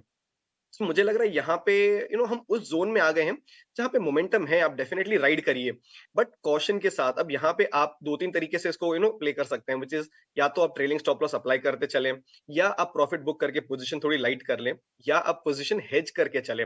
तो ये 2-3 तरीके हैं जिसके हिसाब से आप अभी मार्केट्स में प्ले कर सकते हैं। और सलाह यही रहेगी कि अगर प्रॉफिट्स हैं तो लेते चलिए। अब निफ्टी में देखिए 19,400 19,500 का जो कॉल है, यहाँ पे अच्छा खासा बेस है। तो मुझे लग रहा है यहाँ तक तो निफ्टी टेस्ट कर ही सकता है, और गिफ्ट निफ्टी भी यही बता रहे हैं कि 19,400 के करीब शुरुआत हो सकती है। सो 19,400 के लेवल्स के लिए आप निफ्टी में प्ले करें। बैंक निफ्टी में भी मोमेंटम होगा तो 45,000 45,200 का जो जोन है यहाँ के लिए प्ले कर सकते हैं 44,300 के सपोर्ट जोन के साथ। इंडिसेस पे तो ये राय रहेगी, मोमेंटम है, play that, but as I said buy either booking your profits और ट्रेलिंग स्टॉप लॉस और हेजिंग। अब स्टॉक सिलेक्शन जो है यहाँ पे थोड़ा सा क्रिटिकल हो जाता है। देखिए मोमेंटम के चलते आपको सारे ही stocks one way up trend में दिखेंगे, बट जब प्रॉफिट बुकिंग आएगा तो वो भी थोड़ा शार्प हो सकता है। इसके चलते आज मेरे हेज्ड पोजीशन है चोला फाइनेंस, ये मेरा बाय कॉल है। ये स्टॉक हम जानते हैं, अक्सर हमने डिस्कस किया है, मोमेंटम में है, अच्छा खासा इसमें अप ट्रेंड बना हुआ था, और इसमें मोमेंटम रैली जो है ये मार्केट शुरू हुए तो उसके पहले से आई थी। तो यहाँ पे आप बाय करके चल सकते हैं 1155 1170 के टारगेट्स के लिए। 1125 ये आपका स्टॉप लॉस रहेगा। And in line with my view of hedging your position, एक स्टॉक जो मैं सजेस्ट करूंगा कि आप एज अ शॉर्ट ले सकते हैं इन फ्यूचर्स, जुलाई फ्यूचर्स में आप इसको शॉर्ट कर सकते हैं, वो है एसआरएफ। स्टॉक कंटिन्यूअस एक लोअर हाइस का पैटर्न बना रहा है। इसका एक सपोर्ट जोन था 2300 के आसपास, कैश में देखे तो वो ब्रेक करके उसके नीचे ट्रेड कर रहा है। तो एसआरएफ को आप शॉर्ट कर सकते हैं। 2270 2240 के टारगेट्स रहेंगे। स्टॉप लॉस यहाँ पे आप 2340 का लेके चले। ऑलराइट, ठीक है। ये हो गया आपके आज के रिकमेंडेशन। आपने एक सेल ट्रेड भी इसमें अपनी स्ट्रैटेजी आज भी यूज़ किया है, ठीक है।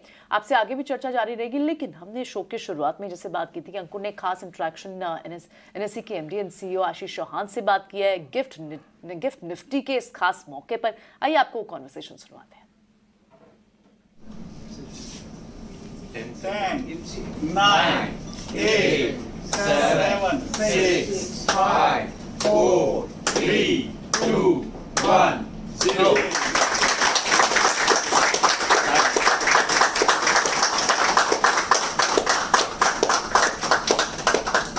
Start moving now. Market has opened also. खड़े हुए हैं स्क्रीन के सामने, ये अहमदाबाद में इनका डेटा सेंटर है, और वहाँ पे खड़े होकर मॉनिटर कर रहे हैं आज सुबह जब इनिशियल मॉर्निंग के ट्रेड शुरू हुए थे। साथ में बाला भी हैं जो कई बार आ चुके हैं हमारे चैनल पे, और वो ये पूरा इनिशिएटिव को हेड कर रहे हैं। और अब हम आपको सुनवाते हैं अंकुर की खास बातचीत आशीष चौहान जी के साथ।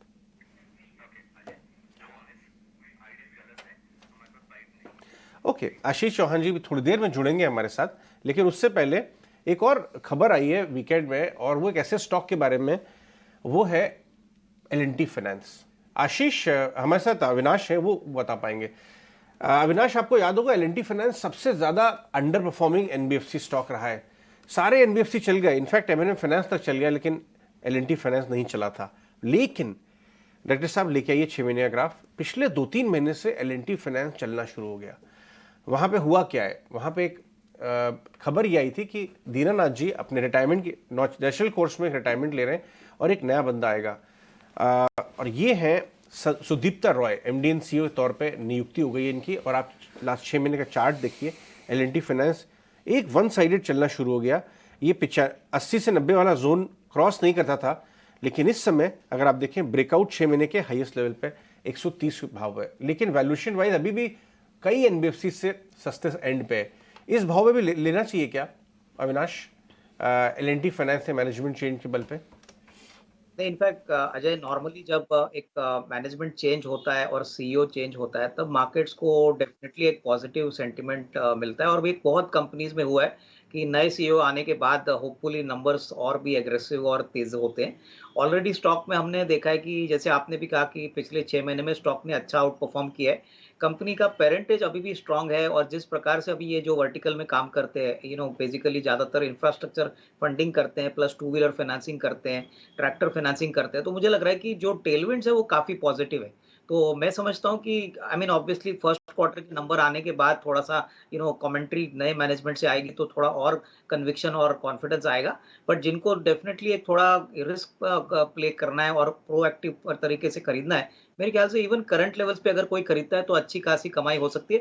थोड़ा सा नजरिया आपको लंबा रखना है, क्योंकि ऐसे चीजें प्ले आउट होने में शायद 1-2 क्वार्टर्स लगती है, और उसके बाद ही आपको नतीजों के में नंबर्स में इफेक्ट देखने को मिलेगा। But net definitely outlook positive लग रहा है। L&T फाइनेंस को आप जरूर अपने रडार पे रखिए, यहाँ पे काफी बदलाव हो रहा है, और सेक्टर टेलविंड भी है। अगर आप देखें M&M फाइनेंस के नंबर कितने अच्छे हैं, ये सेकंड लार्जेस्ट अपना ट्रैक्टर और फार्म इक्विपमेंट फाइनेंसर है, जो लोग कम जानते हैं। अजय, बड़ी कमाल की जर्नी रही है। 70, 75, 80 रुपए की रेंज में फंसा रहता था सालों तक, और इतने अच्छे पेरेंटेज थे, लेकिन जिससे हम पूछते थे तो ये कहता था बेच दीजिए। और जिन्होंने बात सलाह नहीं मानी होगी, आज ये देखिए 127-30 रुपए के आसपास ये शेयर 50% रिटर्न आ गया। लेकिन इसमें 2-3 चीजें हुई, आपको पता है कि एक तो ये मैनेजमेंट बदलाव का मामला, दूसरा ट्रैक्टर फाइनेंसिंग की स्पेस में अकेला ये नहीं चला। M&M फाइनेंस देखिए, वो 220 नहीं क्रॉस करता था, आज M&M फाइनेंस कहाँ बैठा हुआ है। श्रीराम फाइनेंस देखिए, श्रीराम फाइनेंस तो बड़ी कंपनी बन गई है, बट उसके अंदर ही काफी बड़ा इंडो स्टार, जो एकदम बॉम्ब्ड कंपनी थी, बंद होने वाली थी, उसमें टर्न अराउंड आया, वो भी पुराने ट्रक फाइनेंसिंग। तो ये पूरा जो ऑटो फाइनेंसिंग का कारोबार है, इसमें एक बड़ा टर्न अराउंड आया। यूज्ड व्हीकल, ये चीजें बड़ी चेंज हुई हैं। जी हाँ, क्योंकि जिस तरह से आप देखिए आजकल जो पुरानी गाड़ियां भी होती हैं जो है ना, आपको सस्ती नहीं मिलती हैं। आप लेने जाइए, अगर कार लेने बल्कि महंगी पड़ती है, वो महंगी पड़ती है, उस पर रेट भी बहुत ज्यादा लगते हैं ना। एक वो जमाने गए कि आप सेकंड हैंड गाड़ी सस्ते में लेके कहीं से उठा के लेके आ जाइए। तो बट एक जो चेंज हुआ है महाराष्ट्र की, उसको भी चर्चा करनी चाहिए। वो जरूरी है, मैं आपसे वही बात इंटरेस्टिंग है। वो पवार साहब आ गए, पॉलिटिक्स जूनियर कहा जा रहा है कि पॉलिटिक्स में पवार का नया पैंतरा कहा जा रहा है इसको, पावर के। तो एक तरफ ये हुआ है, और दूसरी तरफ इसका मतलब जो आपकी ऑपोजिशन जो एक शेप ले रहा है पिछले कुछ हफ्तों से, अगर आप देखिए ऑपोजिशन साथ में आने की कोशिश कर रहा है, दुनिया भर के ऑपोजिशन 2024 इलेक्शन के तैयारी में। आपके हिसाब से वहां पे क्या एंगल आता है? अजय, सिंपल है कि ये कहा जा रहा है कि बीजेपी ने एक तीर से 2 निशाने कर लिए हैं। आप देखिए जो हाल शिवसेना का हुआ, अब सवाल उठने लगे कि एनसीपी है किसकी, अजीत पवार की कि शरद पवार की है। तो ये अब कुछ दिन चलेगा, इस पे पार्टी पर जो कब्जे की जो लड़ाई है ना, ये चलेगी। क्योंकि अजीत पवार कह रहे हैं कि उनको 40 विधायकों का समर्थन है, 55-56 के आसपास की संख्या है, तो शरद पवार के पास क्या बचा?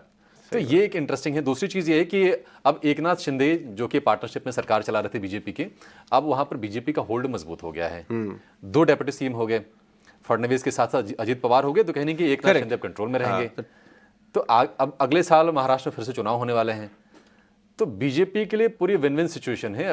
अपनी जो उन्होंने अपनी पोजीशनिंग है उसको बहुत पुख्ता कर ली है, और 2024 का जो लोकसभा वाला जो चुनाव है ना, उसमें एक बना बनाया बढ़िया पार्टनर मिल गया एनसीपी के तौर पे। और वैसे भी और एनसीपी भी जो एक ऑपोजिशन यूनाइट हो रही है उसमें बनती, अब वो उन्होंने ऑलरेडी इधर कर लिया है, हाँ। तो वहाँ भी थोड़ी कमज़ोर हो गई। जो पोटेंशियल दुनिया भर के ममता जी हैं, आपके बिहार वाले हैं, सब साथ में नहीं मिल रहे हैं कि 2024 उससे नाराज भी थे।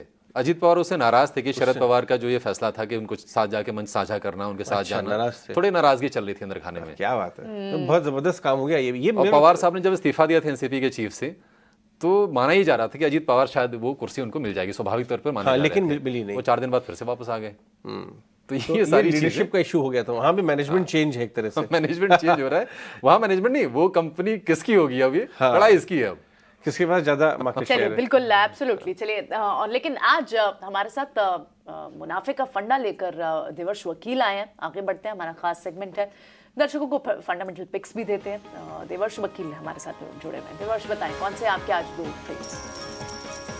मार्केट में जो ये रैली चल रही है उसमें लीडर है बैंकिंग सेक्टर। तो मुनाफे का फंडा के आज जो दो स्टॉक्स में डिस्कस करना चाहता हूँ वो है बैंकिंग सेक्टर से।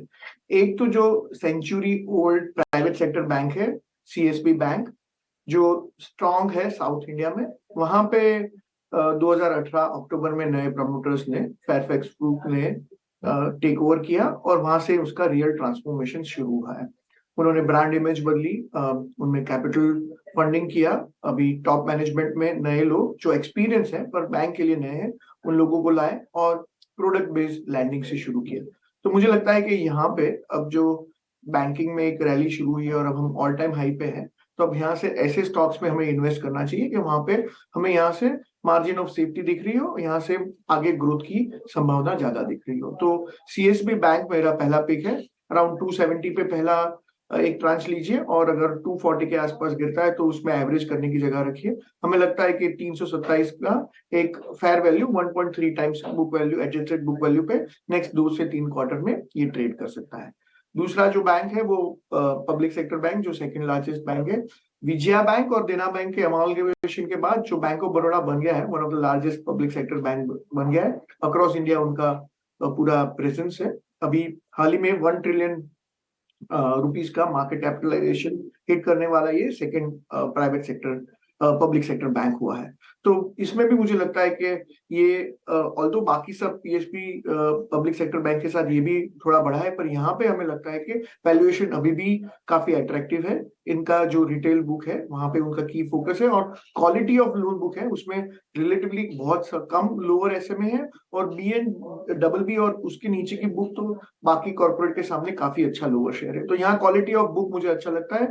अब आगे स्ट्रॉन्ग क्रेडिट ग्रोथ की संभावना है। इसके पीछे जो well capitalised public sector bank है उनको काफी फायदा हो सकता है, इसलिए ये इनएक्सपेंसिव वैल्यूएशन पे 0.9 हमारे जो एडजस्टेड बुक है उसके पास ट्रेड कर रहा है। तो और हमने अभी उसकी जो सब्सिडरीज है उसको तो हमने वैल्यू भी नहीं किया, क्योंकि उनके पास 17 कंट्रीज में करीबन 94 ओवरसीज ब्रांच और सब्सिडरीज है जो हमने इसमें वैल्यूएशन में नहीं लिया है। तो बैंक ऑफ बड़ौदा अराउंड 195 के आसपास और अगर गिरता है तो 170 पे एवरेज करें, 234 का इसका हमारा टारगेट है। तो ये 2 बैंक मुझे मेरे मुनाफे के फंड हैं आज के दिन।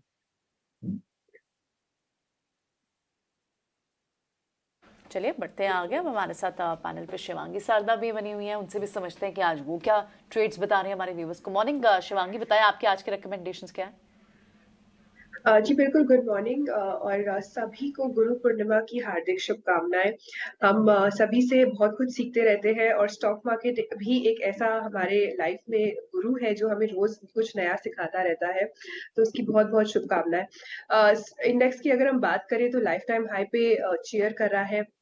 तो यहाँ पे सबसे पहला काउंटर जो मुझे पसंदीदा लग रहा है वो है बैंकिंग स्पेस में। बैंक निफ्टी में हमने देखा है कि अभी भी अंडर परफॉर्मेंस देखने को मिल रहा है, तो यहाँ जो है मेरी राय रहेगी कि हम इसको लुकआउट करें। कुछ अच्छे यहाँ पे पोटेंशियल बन रहे हैं अपसाइड के। तो मेरा पहला पसंदीदा काउंटर है एक्सिस बैंक, जो अभी अपने प्रीवियस रेजिस्टेंस को सरपास करते हुए काफी एक स्ट्रॉन्ग क्लोजिंग दिया था इसने। तो यहाँ पे मेरी राय रहेगी कि हम जो है खरीदारी करें। 1020 तक के जो है इमीडिएट लक्ष्य बनते हुए दिख रहे हैं, 970 के एक सपोर्ट को ध्यान रखते हुए। दूसरा मेरा पसंदीदा काउंटर रहेगा हैवीवेट LNT पे। यहाँ भी हमने देखा है कि एक प्राइस वॉल्यूम ब्रेकआउट देखने को मिला है और काफी शानदार रूप से यहाँ पे बाइंग देखने को मिली है पॉजिटिव रोलओवर्स के साथ। तो यहाँ पे ध्यान रखें, एक पोलन फ्लैग पैटर्न ब्रेकआउट भी देखने को मिल रहा है। यहाँ पे 2570 के एक लक्ष्य जो है वो बनते हुए दिख रहे हैं, 2430 के एक सपोर्ट को ध्यान रखते हुए। क्या आप मुंबई वापस आ गई हैं, अभी भी कोलकाता में एंजॉय कर रही हैं? जी बिल्कुल, मैं कोलकाता में हूँ। आज की ही वापसी है, तो कल फिर आपसे मुलाकात होगी मुंबई। बिल्कुल बिल्कुल। चलिए आगे बढ़ते हैं, कुछ और स्टॉक्स के बारे में बात करते हैं। लोगों ने ध्यान दिया या नहीं, कुछ आपने जरूर ध्यान दिया होगा, अदानी ट्रांसमिशन में फ्राइडे को बड़ा ब्लॉक हुआ था। गेस करिए किसने लिया था? अभिषेक, एक ही तो बायर है राजीव जैन जी। बाय कर रहे हैं। आप ब्लाइंड कैसे मार दिया जाएगा अडानी के स्टॉक 2% का स्टॉक हुआ था, ब्लॉक हुआ था 2 या 3% का 3। और मुझे रिसर्च ने पूछा सर आप बता दीजिए, एज ए राजीव जैन मुझको हर ब्लॉक करने के बाद फोन करके बताते हैं कि मैंने ब्लॉक लिया। मैंने कहा ऑब्वियसली चांसेस तो लग रहे हैं। और उसके बाद भी आज प्री ओपन में हरे निशान में दिखाई दे रहा है ट्रांसमिशन, देख रहे हैं आप? अडानी ट्रांस क्योंकि वो चला नहीं था जो मतलब करेक्ट, और इसमें ही उन्होंने ब्लॉक लिया भी नहीं था। बाकी सब में ग्रीन में आ गए थे, अदानी बाकी सारे आपको ग्रीन में दिख रहे थे स्टॉक्स, लेकिन ये देखो 52 लो पे। तो ये मैं डिस्कस करना चाहूंगा चार्ट इस एडिशनल जानकारी के साथ कि 3% का राजीव जैन ने बाइंग फ्राइडे को ही की है। और अभी तक का डेटा ये बता रहा है कि उन्होंने जब जब बाय किया है जो भी अदानी ग्रुप स्टॉक, वहां से स्टॉक बढ़ा है। लेकिन चार्ट क्या कहते हैं? कुछ अदानी ट्रांसमिशन ट्रेड है क्या यहाँ से? अजय, अगर हम टेक्निकली देखें प्योरली तो फिलहाल मैं थोड़ा सा वेट एंड वॉच ही करूंगा। इसमें 2 सपोर्ट जोन्स हैं, 735 एंड 710 के जो जोन्स हैं यहाँ के लिए कंटिन्यूस लोअर हाइस का पैटर्न है, स्टॉक प्रेशर में है। अब इस ब्लॉक के चलते as the history has been may be the stock will rebound, but I wouldn't want to be the first one. तो मैं यहाँ पे थोड़ा सा वेट करूंगा और मेरे लिए यहाँ पे जो मेक और ब्रेक लेवल है वो 800 का है। यहाँ पे ही इसका 220 डे मूविंग एवरेज जो है वो भी आ रहा है। तो एक बार इस लेवल के ऊपर सस्टेन होगा, क्रॉस होगा, तब आप एंट्री करें। यहाँ से आपका जो रिस्क रिवॉर्ड है इतने फॉल के बाद ये पॉजिटिव है, लेकिन थोड़ा सा मोमेंटम स्टॉक में लौटने दें, थोड़ी सी पॉजिटिविटी स्टॉक में आने दें, उसके बाद बाय करें। तो 800 पे अगर आप बाय करेंगे तो यहाँ पे जो बड़े टारगेट्स निकल के आ रहे हैं वो है सीधा 870 का एंड देन 950 का, और पोजिशनल स्टॉप लॉस आप फिर लेके चले 740 735 के जो सपोर्ट जोन्स बताए इसके पास। तो कंडीशनल बाय रहेगा 800 के ऊपर। फिलहाल स्टॉक में थोड़ा सा साइडवेज मोमेंटम है विद नेगेटिव बायस, तो मैं थोड़ा सा वेट एंड वॉच के ही मोड में रहूंगा। 800 प्लस के ऊपर बाय रहेगा। ठीक है, 800 रुपए के ऊपर बाय कीजिए। 950 तक के लक्ष्य इसमें कुछ को दिख रहे हैं। और जिस तरह से जीक्यूजी पार्टनर्स की तरफ से जो भी स्टेक बाइंग हुई है अडानी के स्टॉक्स में, और जो रिटर्न उन्होंने जनरेट किया, जो कमाई उन्होंने की है, उसको देखकर ये बहुत दूर के लक्ष्य दिख नहीं रहे हैं। लेकिन इस बीच एक बड़ी खबर, पीएम आवास के ऊपर ड्रोन दिखने की खबर है। सुबह 5 बजे ड्रोन उड़ने की सूचना मिली, तो निश्चित तौर पर सुरक्षा में एक चूक के तौर पर इसको देखा जाएगा और डिटेल्स इसके जो भी आएंगे आपके सामने हम जरूर रखेंगे। हालांकि इसके बाद जो सुरक्षा एजेंसियां हैं वो अलर्ट मोड पर आ गई हैं। पीएम आवास के ऊपर ड्रोन दिखा है, निश्चित तौर पर सिक्योरिटी में इसको ब्रीच कहा जा सकता है। लेकिन खबरों के दम पर कहां पर एक्शन है, कौन से हैं आज के टॉप 5 एक्शन स्टॉक्स, ये लेकर हाजिर हैं हमारी सहयोगी पूजा। पूजा बताइए। जी, एक्शन 5 स्टॉक्स में सबसे पहले शुरुआत करते हैं कंपनियों से जिनके की तिमाही अपडेट आ रहे हैं। एपीएल अपोलो के काफ़ी मजबूत पहली तिमाही के सेल्स वॉल्यूम्स के नंबर देखने को मिले और यहाँ पर कंपनी के वॉल्यूम में सालाना आधार पर 56% की ग्रोथ देखने को मिली है। करूर वैश्य बैंक के भी ऑपरेशनल डेटा अच्छे नजर आ रहे हैं। कंपनी बैंक के एडवांसेस में करीब 16.5% की ग्रोथ कंपनी ने दर्ज की है। इसके अलावा गुजरात गैस पर भी नज़र रखिए। यहाँ पर कमर्शियल पर्पसेस के लिए प्रोपेन का जो इस्तेमाल होता है उसमें सरकार ने जो इंपोर्ट ड्यूटी है वो बढ़ा दी है। 2.75% से बढ़ाकर जो नया दर लागू किया है वो 19.25% का है। तो ये एक पॉजिटिव खबर है कंपनी के लिए। इसके अलावा एनसीसी की तरफ से भी अपडेट आए हैं और यहाँ पर कंपनी ने प्रेस रिलीज में घोषणा की है कि केवल जून महीने में ही कंपनी को करीब 2055 करोड़ के ऑर्डर मिल चुके हैं। इसके अलावा मजगांव डॉक, इस पर भी नजर रखिए। कंपनी को इंडियन नेवी की तरफ से करीब 2725 करोड़ का ऑर्डर मिला है। तो इस खबर के चलते ये तमाम स्टॉक्स फोकस में रहेंगे। है ये सारे स्टॉक्स जिनकी आप बात करते हैं। मजगांव डॉक ये भी पूजा ने शामिल किया, आज ने एक ऑर्डर मिला। हालांकि कितना तक प्राइस्ड इन है ये वाला स्टॉक, ये न्यूज इस प्राइस में, एक बार चार्ट चेक ले लेते हैं। शिवांगी, मजगांव डॉक आज इस स्टॉक का इंपैक्ट आ सकता है? इस न्यूज का इम्पैक्ट? जी बिल्कुल, मज़गांव डॉक की अगर हम बात करें तो यहाँ पे हमने देखा है कि ये स्टॉक जो है काफ़ी अच्छी तरह से परफ़ॉर्म किया है। वीकली बेसिस पे पिछले 5 हफ्तों से कंटिन्यूअसली हायर लोज़ बनते हुए दिख रहे हैं स्टॉक में, तो काफ़ी पॉज़िटिव है। आज का एक रेंज से निकलने की भी एक तैयारी कर रहा है, तो यहाँ पे बिल्कुल पॉज़िटिव स्टांस रहेगा। 1330 तक के जो लक्ष्य है वो नेक्स्ट बनते हुए दिख रहे हैं। 1250 के एक सपोर्ट को ध्यान रखें। ऑर्डर नहीं था, लेकिन फिर भी कितना हद तक इसमें मोमेंटम, और क्योंकि जो मोमेंटम पहले सारे स्पेसेस में देखने को मिल रहा है उसमें से एक मज़गांव डॉक हब, इसमें भी आप प्री ओपन में भी लगभग 3% की मूव देख रहे हैं। लेकिन आज एक खास स्टॉक और खास खबर शरद हम तक लेकर आए हैं। क्या खबर है, मैं आइए समझते हैं कौन सा स्टॉक है इनके पास। शरद बताएं।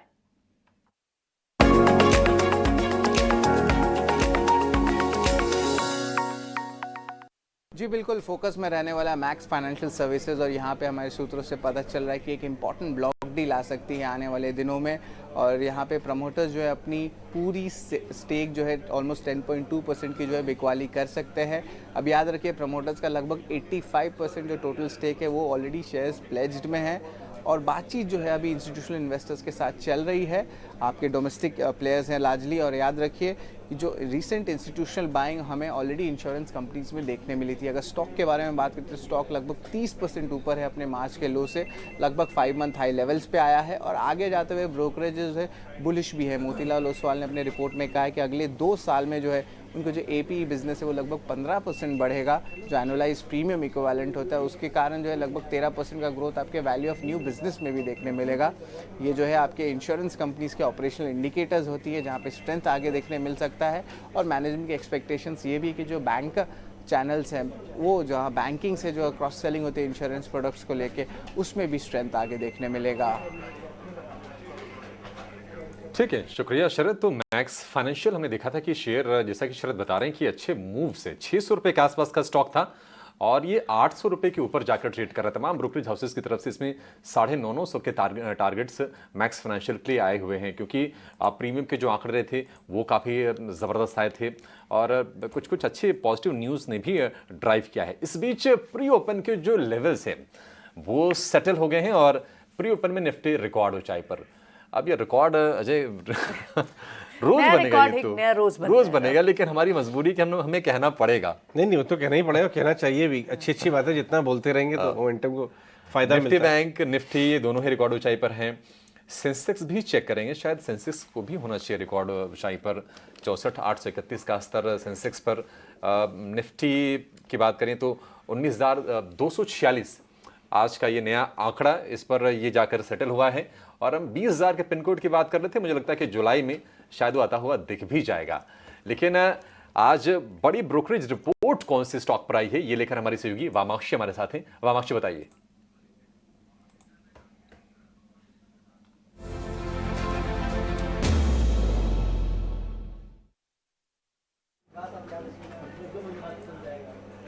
जी बिल्कुल, आज का बिग बोर्ड ब्रोकरेज है श्रीराम फाइनेंस पर। मॉर्गन स्टैनली की तरफ से रिपोर्ट आ रही है, और उनका कहना है कि स्टॉक सप्लाई काफ़ी अच्छी तरीके से अब्जॉर्ब हो चुका है। ओवरऑल काफ़ी अच्छा पोटेंशियल इन्हें नज़र आता है ये स्टॉक में, मजबूत स्टॉक रिटर्न्स का। इनफैक्ट वो एक्सपेक्ट कर रहे हैं 17% EPS कैगर FY23 से लेकर FY26 तक, और 17.5% का एवरेज रिटर्न ऑन इक्विटी भी एक्सपेक्ट किया जा रहा है FY24 से लेकर FY26 तक। Overall modest loan growth, return ratio और वैल्यूएशन री रेटिंग के चलते वो एक्सपेक्ट कर रहे हैं करीब 30% upside potential. Overall Morgan Stanley ने अपनी ओवरवेट की राय को जरूर बरकरार रखा है श्रीराम फाइनेंस पर, मगर अपना टारगेट प्राइस भी उन्होंने 1580 से बढ़ाकर 2200% पर कर दिया है। तो लार्जली इसी के चलते श्रीराम फाइनेंस फोकस में। श्रीराम फाइनेंस में बड़ा मूव 1700 के ऊपर इस समय बैठा हुआ है, ये 1750, और अब 2200 के लेवल्स आ रहे हैं। मितेश, श्रीराम फाइनेंस चार्ज क्या कहते हैं?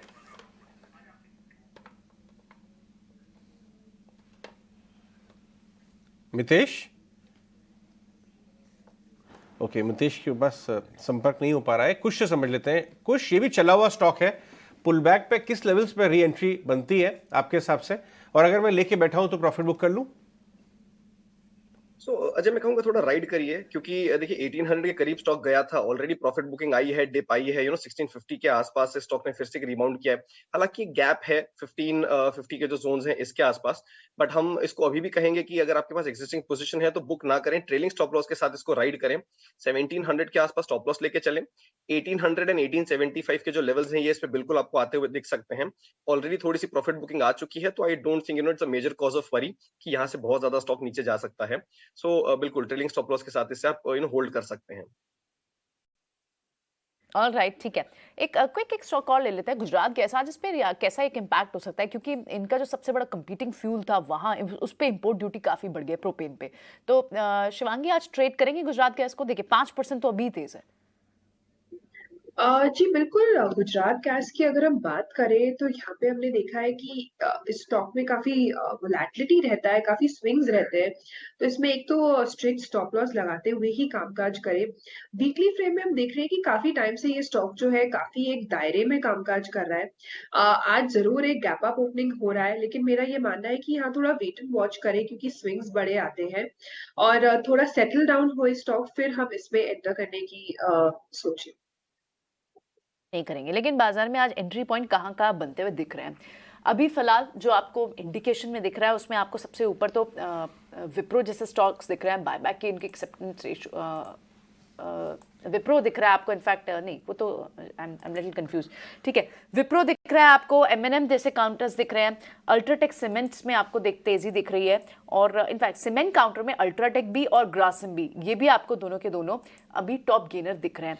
सेटल कहाँ होता है बाजार उसे देखते हैं, लेकिन अभी जो हमें गिफ्ट निफ्टी, एसजीएक्स निफ्टी नहीं, गिफ्ट निफ्टी जो दिखा रहा है वो लगभग 80-90 पॉइंट्स की तेजी दिखाई दे रही है। रिकॉर्ड लेवल्स हमने प्री ओपन में ही देख लिए थे, लेकिन सेटल होते होते 19,000 के ऊपर आपको निफ्टी दिखाई दे रहा है, 19,250 के ऊपर इनफैक्ट दिख रहा है इस वक्त प्री ओपन में। और जहां बड़ी मूव्स आज, क्योंकि आईटी नैस्डैक वहां लगातार चल रहा है, आपको अब सपोर्ट एनर्जी स्टॉक का आ रहा है, बैंक अच्छी मूव में है, तो आज क्या ये और फर्दर अप लेवल्स देख सकता है। तो फिलहाल चलिए मार्केट ओपन होते ही अब हम देख रहे हैं कि लगभग 50 अंकों की तेजी के साथ आपको लगभग 19,250 के पास आपको निफ्टी खुलते हुए दिखा है। बड़ी मूव जो है, जो टॉप गेनर्स है इसमें सीमेंट पैक के स्टॉक्स हैं, विप्रो इस वक्त टॉप गेनर है, एचडीएफसी में मूव है, एमएनएम ऑटो नंबर्स आए, एमएनएम के हालांकि भी आने बाकी हैं, लेकिन जिस तरह की मूव आपको टाटा मोटर्स में दिखी, आप यहाँ 1% की तेजी देख सकते हैं। टाटा मोटर्स के सीवी पीवी दोनों सेगमेंट में अच्छी मूव थी। अडानी स्टॉक्स ब्लॉक्स लगने के बाद लगातार ये स्टॉक्स फोकस में है, तो अडानी एंटरप्राइज पर आपको 1% की मूव दिख रही है। तो और साथ ही एचडीएफसी ट्विंस दोनों ही, एचडीएफसी बैंक, एचडीएफसी लिमिटेड दोनों में अच्छी मूव है। दूसरे जो आपको सीमेंट काउंटर्स दिख रहे हैं उसमें ग्रासिम जैसे काउंटर्स हैं, आयशर के भी नंबर्स इनलाइन रहे थे, इसलिए आप वहां पर भी 1% की मूव देख रहे हैं। मेटल काउंटर्स से आपको जेएसडब्ल्यू स्टील जैसे काउंटर्स ऊपर आते हुए दिखाई दे रहे हैं, और साथ ही कुछ फार्मा नेम्स में आपको डीवीज जैसे काउंटर्स भी दिख रहे हैं। ओवरऑल आपको आज आईटी भी पार्टिसिपेट करता दिखाई दे रहा है, बैंक्स में हेवी वेट्स पार्टिसिपेट कर रहे हैं, एचडीएफसी बैंक को तो एक रीजन भी है, लेकिन ओवरऑल हमने देखा कि बैंक निफ्टी ने भी अब ऑलमोस्ट 45,000 के पास के लेवल के पास पहुंचता हुआ आपको बैंक निफ्टी भी दिख रहा है। कहाँ सॉफ्टनेस है निफ्टी में, क्विकली लार्ज कैप में देख लें, थोड़ी हीरो मोटोकॉर्प में वहां पर थोड़ी डिसअपॉइंटमेंट थी, मारुति थोड़ा सॉफ्ट है, एक्सिस बैंक एक लगाट है, तो ऑटो स्पेस से आपको काफी सारे स्टॉक्स दिख रहे हैं आज। बजाज ऑटो क्योंकि ऑलमोस्ट इनलाइन नंबर्स आए या फिर बहुत हद तक फैक्टर इन है, लेकिन अब मिड कैप स्मॉल कैप जो लगातार अच्छी परफॉर्मेंस वो स्पेस भी दिखा रहा है, वहां कैसी इस वक्त मिल रहा है अभिषेक? और प्रियंका वहां पर भी अच्छी मूव्स हैं। अब फार्मा की चर्चा कर रही थी, फार्मा में स्ट्राइड्स फार्मा 6% ऊपर ये शेयर खुला है। इसके अलावा गुजरात गैस में 5% के आसपास की बढ़त पर शुरुआत है। मझगांव डॉक जिनको कि सबमरीन के लिए ऑर्डर मिला है, बढ़िया ऑर्डर है 2700 करोड़ रुपए के आसपास का, तो ये शेयर भी 4% की तेजी के साथ शुरुआत की है। और L&T finance holding management change है, इसमें 3% की तेजी यहां पर है। फाइनेंशियल स्टॉक्स में रौनक हम देखने की लगातार बनी हुई है। आईडीएफसी आप देख लीजिए, वहां पर तेजी है। आवास फाइनेंशियर्स वहां पर 2.5-3% के आसपास की तेजी पर शुरुआत हुई है। सीएसबी बैंक ये शेयर है करीब 3% ऊपर। सुप्रजीत इंजीनियरिंग, एचएफसीएल, ये छोटे स्टॉक्स हम ये कह सकते हैं, लेकिन अशोक लीलैंड में भी हम देख रहे हैं कि नंबर्स आए उसके बाद वहां पर अच्छी रौनक है। मिड कैप आईटी में साइंट के शेयर में 3% के आसपास की तेजी है। और अगर हम कुछ गिरने वाले शेयरों की बात करें जहां पर आज थोड़ी सी निराशा है, तो बहुत कम शेयर ऐसे दिखेंगे जहां पर 2% से ज्यादा की गिरावट हो। एमसीएक्स में हम देख रहे हैं कि प्रेशर आज फिर से कंटिन्यू हो रहा है। हमने शुक्रवार के सत्र में देखा था कि शेयर तकरीबन ये 8-9% टूटा था, अब ये 1500 के नीचे जा रहा है।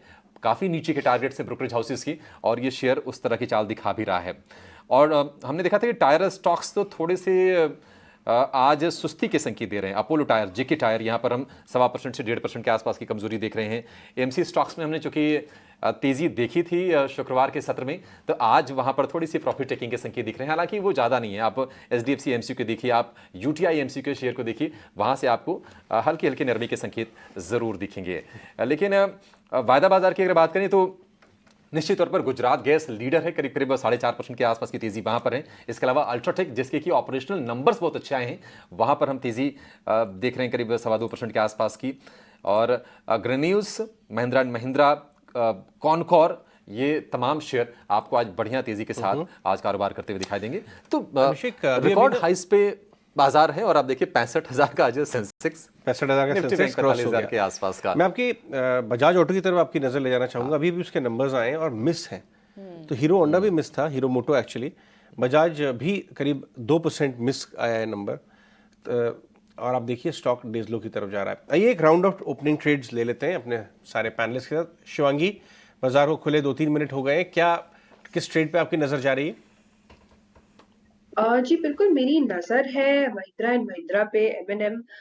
ये स्टॉक जो है एक फॉलो अप बाइंग यहाँ पे देखने को मिल रही है। काफी शानदार रूप से यहाँ पे जो है एक्शन देखने को मिल रहा है सपोर्ट के एक बाद लेने के बाद। तो यहाँ पे मेरी राय रहेगी कि हम खरीदारी करें। 1540 तक के एक लेवल्स जो है वो नेक्स्ट बनते हुए दिख रहे हैं। 1460 के एक सपोर्ट को ध्यान रखें। आपका ओपनिंग ट्रेड क्या रहेगा? कुश? तो अजय, एक स्टॉक जिसमें मेरी नजर जा रही है वो है एंड्योरेंस टेक। स्टॉक में एक अच्छा खासा मोमेंटम था पिछले कुछ समय से, 1600 का जो रेजिस्टेंस जोन है इसके आसपास चल रहा है, लेकिन अब एक असेंडिंग ट्रायंगल जैसा इसमें आपको पैटर्न क्लियरली दिखेगा। सो मेरे हिसाब से जैसे ही 1600 के ऊपर ब्रेकआउट होगा, यहाँ पे आप एक बहुत शार्प अप मूव देख सकते हैं। सो एंड्योरेंस टेक आप बाय करके चलें। यहाँ पे आप 1635 एंड 1660 के जो लेवल्स हैं, इन टारगेट्स के लिए बाय करें। स्टॉप लॉस जो है इसको आप आज का जो लो बना है करीब 1575 के आसपास का, इसको ही लेके चले। सो एंड्योरेंस टेक में मुझे लग रहा है एक अच्छा खासा ब्रेकआउट यहाँ से भी आ सकता है। आपको आवाज आ रही है? अब आपका ओपनिंग ट्रेड क्या होगा?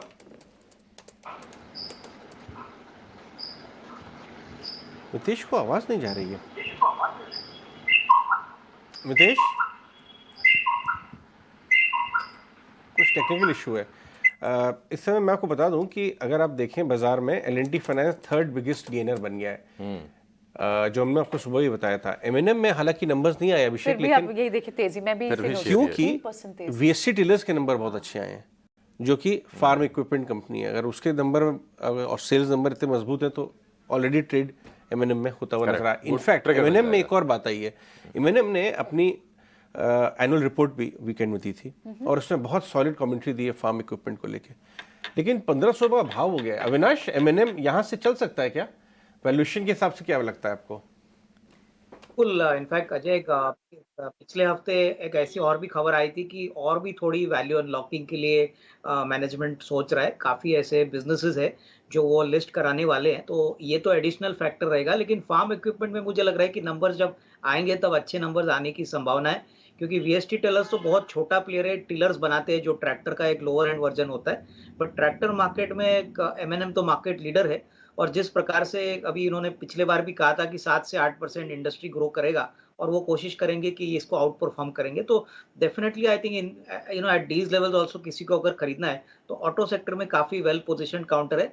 काफी अच्छी आउट परफॉर्मेंस आपको मिलेगी। अगर नजरिया 12-15 महीना है तो 1550-1600 का भी टारगेट पॉसिबल लग रहा है। ऊपर के लेवल्स आपको पॉसिबली दिखते हैं यहाँ पर, ठीक है। इस वक्त आपको लीडर्स तो सारे मेजरली जो लीडरशिप है इस वक्त बैंक्स, ऑटो यहाँ से देखने को मिल रही है, लेकिन मेटल भी अच्छी स्ट्रेंथ दिखा रहा है। हिंडाल्को जैसे काउंटर्स में अच्छी मूव है और इनफैक्ट स्टील में JSW स्टील जैसे काउंटर्स में भी आपको अच्छी मूव दिखाई दे रही है। वहाँ रीजंस और भी हैं, लेकिन रिलायंस आधे % तेज है। क्या निफ्टी ऑलरेडी अच्छे रिकॉर्ड लेवल्स पर है, 19,250 के ऊपर पहली बार आप निफ्टी को आज देख रहे हैं, हर दिन एक नया रिकॉर्ड बना रहा है। रिलायंस और फर्दर कितना अपसाइड दे सकता है? एक बार कुछ रिलायंस के चार्ट चेक करके बताएंगे हमें। प्रियंका, रिलायंस का सेटअप जो है ये एक्चुअली काफी एनकरेजिंग हो गया है। एक अपवर्ड चैनल में चल रहा था और कुछ समय पहले वहां से ड्रॉप हो गया था। अब फिर से हमें उसमें री एंटर होते हुए दिख रहा है स्टॉक। 20 डे मूविंग एवरेज से थोड़ा सा नीचे स्लिप हुआ था, वहां भी सपोर्ट ले रहा है। सो मेरे हिसाब से यहाँ पे एक ट्रेड जो रिलायंस में बनता है वो अपसाइड का ही है। यहाँ पे आप फ्रेश पोजीशन लेना चाहें तो near term, very near term के हिसाब से 2600 के पहले टारगेट के लिए लें, और उसके बाद जो आपका दूसरा टारगेट है वो 2650 का बन के आएगा। सो ओवरऑल सेटअप पॉजिटिव लग रहा है। एक ड्रॉप, एक डिप के बाद इसमें हम एक फ्रेश बाइंग देख रहे हैं। जो चैनल है उसमें फिर से री एंट्री हुई है, तो कुछ पॉजिटिव संकेत हैं। ओवरऑल सेटअप रिलायंस का पॉजिटिव ही है। Of course that also means कि मार्केट को भी यहाँ पे सपोर्ट मिलता रहेगा। अगर कोई और सेक्टर्स थोड़ा सा काउंटर बैलेंस करें तो शायद मार्केट साइडवेज हो सकते हैं, बट रिलायंस का सपोर्ट मुझे लग रहा है मार्केट को आने वाले कुछ दिनों के लिए मिल सकता है। रिलायंस का सपोर्ट मिलेगा यानी इंडेक्स और ऊपर जा सकता है।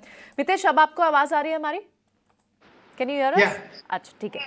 ऐसे अशोक लेलैंड को भी आप देखें, वहां भी नंबर्स भी आए नहीं है, लेकिन 3.5% तेजी है। क्यों? क्योंकि सीवी सेगमेंट में दोनों ही आयशर मोटर, टाटा मोटर्स, दोनों के ही नंबर्स आ गए। इनफैक्ट नंबर्स आ भी चुके हैं। M&M की हमें हमारे डायरेक्टर साहब बता रहे थे, ठीक है, स्क्रीन पे लाते हैं। लेकिन अशोक लेलैंड पे 3.5% के मूव के बाद क्या इसमें फर्दर अपसाइड और दिखता है? एब्सोल्युटली। देखिए, अशोक लेलैंड का जो चार्ट है वो यही एडवोकेट कर रहा है कि गोइंग फॉरवर्ड स्टॉक है वो 200 के लेवल्स भी क्रॉस करेगा। सो डेफिनेटली करंट लेवल के ऊपर 171 के ऊपर बाय साइड रिकमेंडेशन का एक व्यू रहेगा 165 के स्टॉप लॉस के साथ।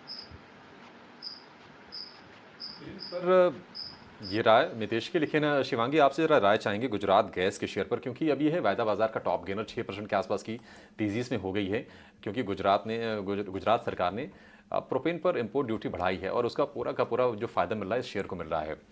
हालांकि हमने ये लेवल्स जून में देखे भी थे और यहाँ से शेयर थोड़ा ड्रॉप करके नीचे आया था। शिवांगी, आपको लगता है कि अभी भी इसमें फ्रेश लॉन्ग की गुंजाइश है गुजरात गैस में? जी बिल्कुल, गुजरात गैस जैसा हमने डिस्कस किया कि वीकली फ्रेम में एक रेंज में कामकाज कर रहा है।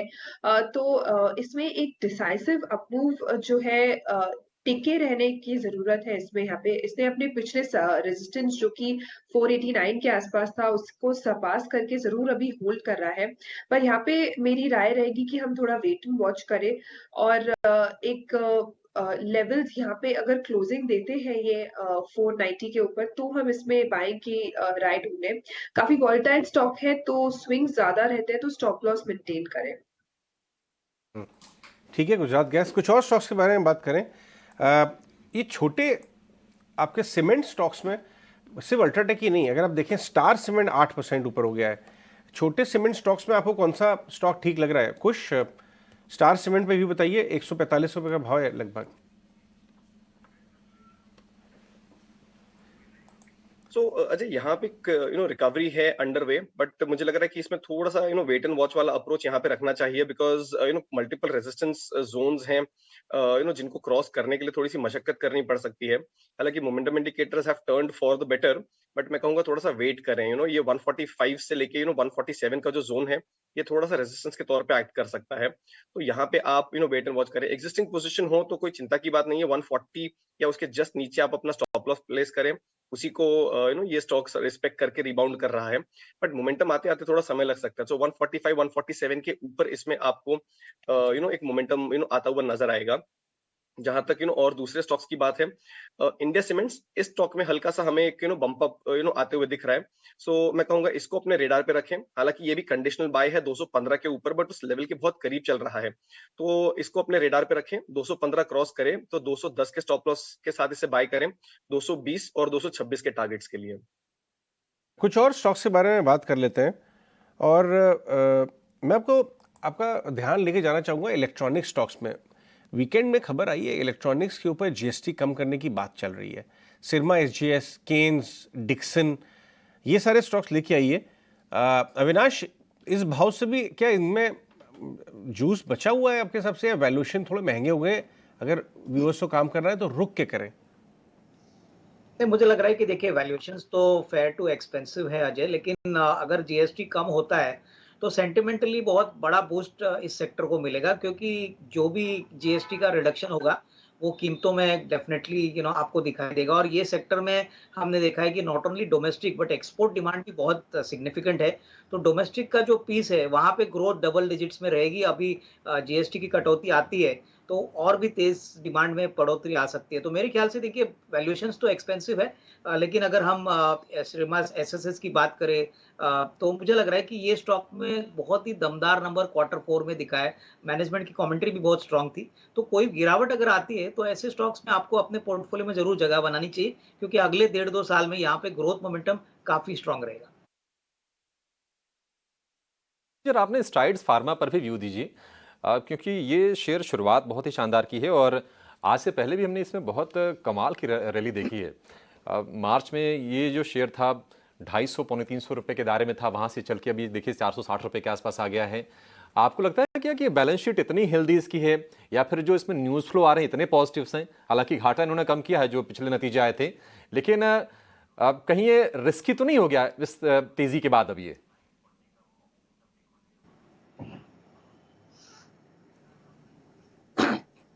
अभिषेक ये मेरे लिए है? जी जी जी। नहीं, मेरे ख्याल से देखिए स्ट्राइड्स फार्मा में प्राइस वोलेटिलिटी बहुत ही वोलेटाइल है। हमने देखा है ऊपरी लेवल पे ये स्टॉक जाता है, नीचे आता है। जब तक पूरी तरह से क्लैरिटी नहीं आती अभिषेक, मुझे लग रहा है कि थोड़ा-सा रिस्की बन सकता है। मेरे ख्याल से पहले क्वार्टर के नतीजे का इंतज़ार करना ही ठीक रहेगा, क्योंकि सारे फार्मा स्टॉक्स में ये एक ऐसा काउंटर है जिसने बहुत सिग्निफिकेंट ड्रॉप भी दिखाया और अभी वापस एक बाउंस बैक दिख रहा है। तो I would prefer to wait. पहले क्वार्टर का नंबर आने दीजिए, कमेंट्री आने दीजिए, उसके बाद मेरे ख्याल से एक फ्रेश रिव्यू और री-रेटिंग हो सकती है। भारती में भी फ्राइडे को बहुत बड़े बल्क डील हुए थे। भारतीय स्टॉक तेजी में भी है। अगर आप पिछले 1 या 3 महीने का चार्ट देखें, भारतीय लेके आई डायरेक्टर साहब, करीब करीब 900 पौने 900 का भाव हो गया है। शिवांगी, भारती 3 महीने में करीब 15% चला, 120 रुपए। मोमेंटम कहाँ तक जारी रहेगा? आपको लगता है 900 तक रुकना चाहिए अगर राइड कर रहे हैं, या एक बार मुनाफा वसूल कर लें? जी बिल्कुल, भारती जो है काफ़ी पॉज़िटिव रहा है और पिछले 4 महीनों से कंटिन्यूअसली स्टॉक जो है आउट परफ़ॉर्म किया है। लगातार इसमें हमने देखा है कि अपने रेजिस्टेंसेस को सरपास किए जा रहा है, सपोर्ट्स भी ग्रेजुअली शिफ्ट होते जा रहे हैं, तो बिल्कुल 900 तक के लिए स्टॉक लग रहा है। थोड़ी-सी कोई भी डिक्लाइन्स आए उसमें हम ऐड कर सकते हैं। एक 860 के एक सपोर्ट को ध्यान रखें। राइट, जेएसडब्ल्यू स्टील इस वक्त आप देखें निफ्टी में पिछले कुछ मिनटों में उसमें मूव बड़ी भी है। आप 3% की तेजी की तरफ बढ़ते हुए जेएसडब्ल्यू स्टील सारी मूव लगता है इंक्लूजन से पहले ही आ जाएगी। जेएसडब्ल्यू स्टील में अगर यहाँ से भी कोई ट्रेड लेना चाहे शिवांगी, तो क्या ये लेवल्स पे ले सकता है? पुल बैक का वेट करें? बिल्कुल, स्टील में काफ़ी मोमेंटम देखने को मिल रहा है और जेएसडब्ल्यू स्टील में एक फ्रेश जो है बाइंग इंटरेस्ट और ब्रेकआउट देखने को मिल रहा है। तो काफ़ी शानदार रूप से यहाँ पे तेज़ी बनी हुई है और यहाँ पे हम एक्सपेक्ट भी कर रहे हैं कि और यहाँ पे मोमेंटम कंटिन्यू हुए। करीबन 835 तक के लक्ष्य जो है नेक्स्ट बनते हुए दिख रहे हैं। 790 के एक स्टॉप लॉस को ध्यान रखें। जीएचसीएल को देखिए, जीएचसीएल 2% ऊपर इस समय ट्रेड कर रहा है, वॉल्यूम्स भी ठीक ठाक हैं। जीएचसीएल के चार्ट्स एक बार कुछ दोबारा चेक करके बताइए, जैसा ट्रेड आज पैन आउट हो रहा है उसके हिसाब से रुकना चाहिए या लेना चाहिए? ये तो इनफैक्ट मैं कहूंगा कि अगर मान लीजिए किसी ने लोअर लेवल्स पे लिया हो, 500 या सब 500 लेवल्स के आसपास लिया हो, तो जरा सा प्रॉफिट बुक करें, बिकॉज मल्टीपल रेजिस्टेंस जोन्स हैं, उसके बिल्कुल करीब ट्रेड कर रहा है। अगर आप देखें तो आज का हाई भी जो है वो बिल्कुल वो जो रेजिस्टेंस जोन है 525 530 का, उसके पास में ही बना है। सो शायद यहाँ पे थोड़ा सा प्रॉफिट बुक कर लेना will not be a bad idea. हालांकि मोमेंटम स्ट्रांग है, बट हम देख रहे हैं कि स्टॉक रेजिस्टेंस के आसपास ही थोड़ा सा मशक्कत कर रहा है और ऊपर निकलने के लिए, तो प्रॉफिट बुक करते चले। यहाँ पे एक अच्छा खासा रिटर्न हमें देखने मिला है 500 के लेवल से इन द लास्ट 5-7 सेशंस, तो it not be a bad idea. एक बार ये 530 क्रॉस करता है, फिर मोमेंटम लौटेगा तो we can revisit this stock, but अभी के लिए थोड़ा सा प्रॉफिट बुक करके चले। ठीक है, जीएससीएल में मुनाफा वसूली की सलाह है कुछ की। शिवांगी, जरा आप ना जेके टायर पर व्यू दीजिए, क्योंकि ये शेयर लगातार चला था, आज थोड़ा सा हम देखने की शुरुआती सत्र में कमजोरी के संकेत दे रहा है। जेके टायर जिन्होंने लोअर लेवल पर एंट्री की होगी, क्या उनके लिए निकल जाने का समय है, या फिर आज की गिरावट ज्यादा गहराएगी नहीं, इस बात के कोई संकेत आपको मिल रहे हैं? जी बिल्कुल, जेके टायर्स की बात करें हम तो हमने देखा था कि फ्राइडे के सेशन में ऑफ कोर्स स्टॉक जो है 15% के आसपास उसमें बढ़त देखने को मिली थी। तो आज जो है थोड़ी बहुत प्रॉफिट बुकिंग डिक्लाइन जो है वो स्वाभाविक है। स्टॉक जो है मेजरली वीक नहीं संकेत दे रहा है अभी कोई स्ट्रक्चर, तो यहाँ पे मेरी राय रहेगी कि हम बने रह सकते हैं। हालाँकि अगर पार्शियल प्रॉफिट बुकिंग करना है तो वो भी कर सकते हैं। अपना स्टॉप लॉसेस जो है वो ट्रेल करते रहें। 225 के एक लेवल्स को ध्यान रखें, ऊपर 240 के एक लेवल जो है वो बनते हुए दिख सकते हैं। 240 तक की लेवल शिवांगी की तरफ से जेके टायर में, तो जेके टायर की जो दौड़ है वो जारी रहेगी। लेकिन मझगांव डॉक शिप बिल्डर्स, ये शेयर आज बहुत ही शानदार तेजी इसमें दिख रही है और इनको एक बढ़िया ऑर्डर भी मिला है। अब 6.5-7% की जो तेजी है उसको सस्टेन कर रहा है शेयर। ये 1350 रुपए के आसपास तक के भाव इसके हो गए हैं। अविनाश जी, कैसी लग रही है आपको कंपनी अब ये, क्योंकि डिफेंस स्टॉक्स में खासतौर से मझगांव डॉक में हमने अच्छी खासी तेजी देखी हुई है, क्या सलाह देंगे इस पर? अच्छा ठीक है, अविनाश जी नहीं है, इस पर एक टेक्निकल चेक ही लेते हैं। कुछ इस पर अब जरा व्यू दीजिए। मझगांव डॉक 1 महीने में देखिए 60% के रिटर्न है। थोड़ी देखिए, जिसके पास उसको अच्छा लगता है, जिसके पास नहीं है उसको खरीदते हुए चिंता होती है। क्या सलाह होगी, क्या ट्रेड वाला बेट है या फिर थोड़ा सा कॉशियस रहें इस पे? या तो आप इसमें री एंट्री करें या एग्जिस्टिंग पोजीशन हो तो स्टॉप लॉस रखें। दोनों ही ट्रेड्स इसमें बिल्कुल सही बन रहे हैं। And I tell you why, क्योंकि मुझे याद है लास्ट वीक जब हमने डिस्कस किया था डिफेंस स्टॉक्स, तब मैंने यही कहा था कि अब इनमें थोड़ी सी प्रॉफिट बुकिंग आ सकती है, साइडवेज ये स्टॉक्स जा सकते हैं, और वो ट्रेंड हमें देखने भी मिला।